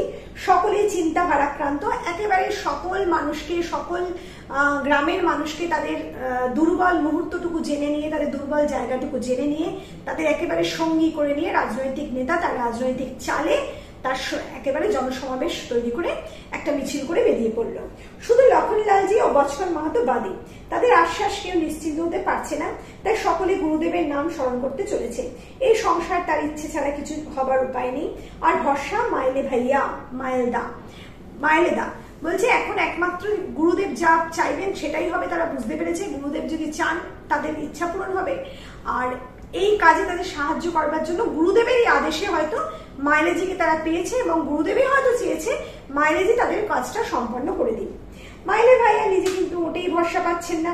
মৌলভী টোলার কাছে গিয়ে এক গাছতলায় এই নীরবী শোক মিছিলকে থামতে বলল লক্ষণলাল।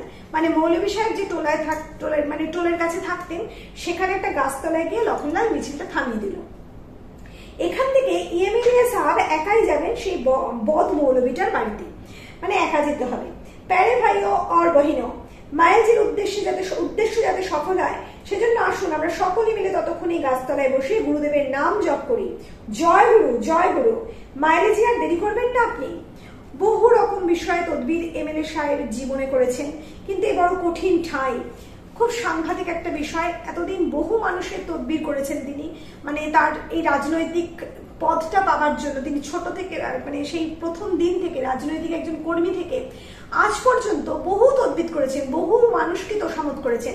কিন্তু এই মৌলভী সাহেবের সাথে যার এক্ষুনি এতটা ঝগড়া বিবাদ হলো, যার চাকরি খেয়ে নেবেন বলে তাকে শাসালেন, তাকে তদবির করতে হবে, এ যেন তার খুব কঠিন লাগছে বিষয়টা। চরণ দাসের পা কাঁপছে।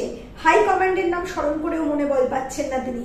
মৌলভী সাহেব বাড়ির বারান্দায় গড়গড়া টানছিলেন। দা কাটা তামাকের গন্ধে অনেক দূর থেকে পাওয়া যাচ্ছে। উঠে দাঁড়ালেন মৌলভী সাহেব। আসুন আসুন এমএলএ সাহেব, সেলাম আলাইকুম। ব্যাপারটা ভালোভাবে বোঝবার আগেই চরণদাসজি গিয়ে হুমড়ি খেয়ে পড়লেন তার পায়ের উপর। বেশ করে জড়িয়ে ধরেছেন পাজামা সম্বলিত পাখানা। করেন কি এমএলএ সাহেব? তিনি কিছুতেই ছাড়বেন না, যতক্ষণ না মৌলভী সাহেব কথা দিচ্ছে যে তার একটা অনুরোধ রাখবেন। না না, আপনি আমার গরিবখানায় পদার্পণ করেছেন, তাতেই হয়ে গিয়েছে। সে পুরনো কথা আর তোলবার দরকার নেই। ছাড়ুন, উঠুন উঠুন, এই চেয়ারে বসুন।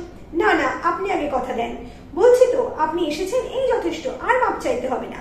রাগের মাথায় লোকে কত সময় কত কি বলে ফেলে, সেসব কথা কি ভদ্রলোক মনের মধ্যে গিট বেঁধে রাখে চিরকালের জন্য? আপনি কথা দেন আগে। কেন আমায় লজ্জা দিচ্ছেন বারবার? যা হবার হয়ে গিয়েছে, পা ছাড়ুন। কথা আদায় করে চরণদাসজি উঠে দাঁড়ালেন। জানালেন এখানকার সকলে আজ অতি বিচলিত, অতি বড় বিপদ তাদের জীবনে আর আগে কখনো আসেনি। এই বিপদ থেকে সকলের উদ্ধার করতে পারেন একমাত্র আপনি। রাখলে রাখতে পারেন, মারলে মারতে পারেন। আমি? হ্যাঁ আপনি। খোদা খোদা হাফেজ বলেন কি? সন্দিগ্ধ মৌলভী সাহেব জোরে জোরে নিঃশ্বাস টানলেন 2 বার। এমএলএ সাহেবের মুখ থেকে কোন রকম গোলমেলে গন্ধ বার হচ্ছে কিনা তাই পরখ করবার জন্য না পেয়ে উদ্বিগ্ন হলেন আরো বেশি। এবার কি দেখা গেছে যে ওই গাছতলায় সকলকে রেখে, যেখানে লখনলালজি আর বরকত দুজনে আছেন এবং সকল গ্রামের মানুষ আছেন, এবং এমএলএ সাহেব সোজা একা চলে এসেছেন মৌলভী সাহেবের বাড়িতে। মৌলভী সাহেব থেকে সমাদর করেছেন, সম্বর্ধনা করেছেন, সঙ্গে সঙ্গে সেই সুযোগে তিনি তার পায়ে পড়ে গেছেন, পা জড়িয়ে ধরেছেন এবং বলেছেন যে একটা কথা তাকে দিতে হবে, তাকে উপকার করতে হবে। সরি, মৌলভী সাহেব ভাবছেন যে কিছুক্ষণ আগে মানে যে ঘটনা ঘটে গেছে পার্টি অফিসে, সেই কাজের জন্য তিনি ক্ষমা চাইতে এসেছেন। মানে মৌলভী সাহেব যে বলেছিলেন যে তার নামে মোকদ্দমা করবেন, তাতে বোধহয় ভয় পেয়েছেন এমএলএ সাহেব এবং সেই জন্য ক্ষমা চাইতে এসেছেন তার কাছে।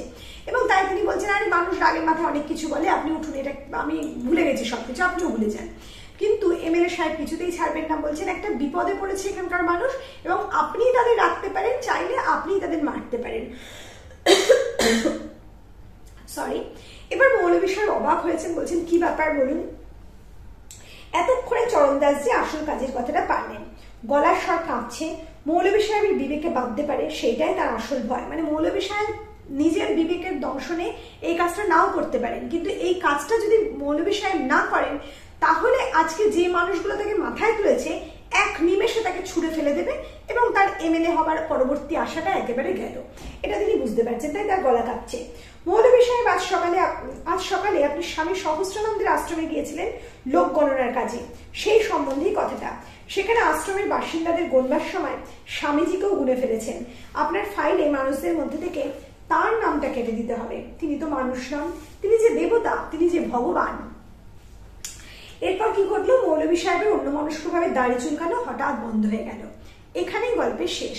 আসলে আমরা দেখছি যে একটা দুর্বল অবস্থায়, মানুষের দুর্বল চিত্তের সুযোগ নিয়ে রাজনৈতিক নেতারা তাদের নিজেদের একেবারে নিজেদের হাতের মুঠোয় করে নেবার চেষ্টা করে এবং মানুষও সেই জায়গায় নিজেদের সমস্ত আত্মসম্মান ভুলে সেই রাজনৈতিক দলের অনুগত হয়ে পড়ে।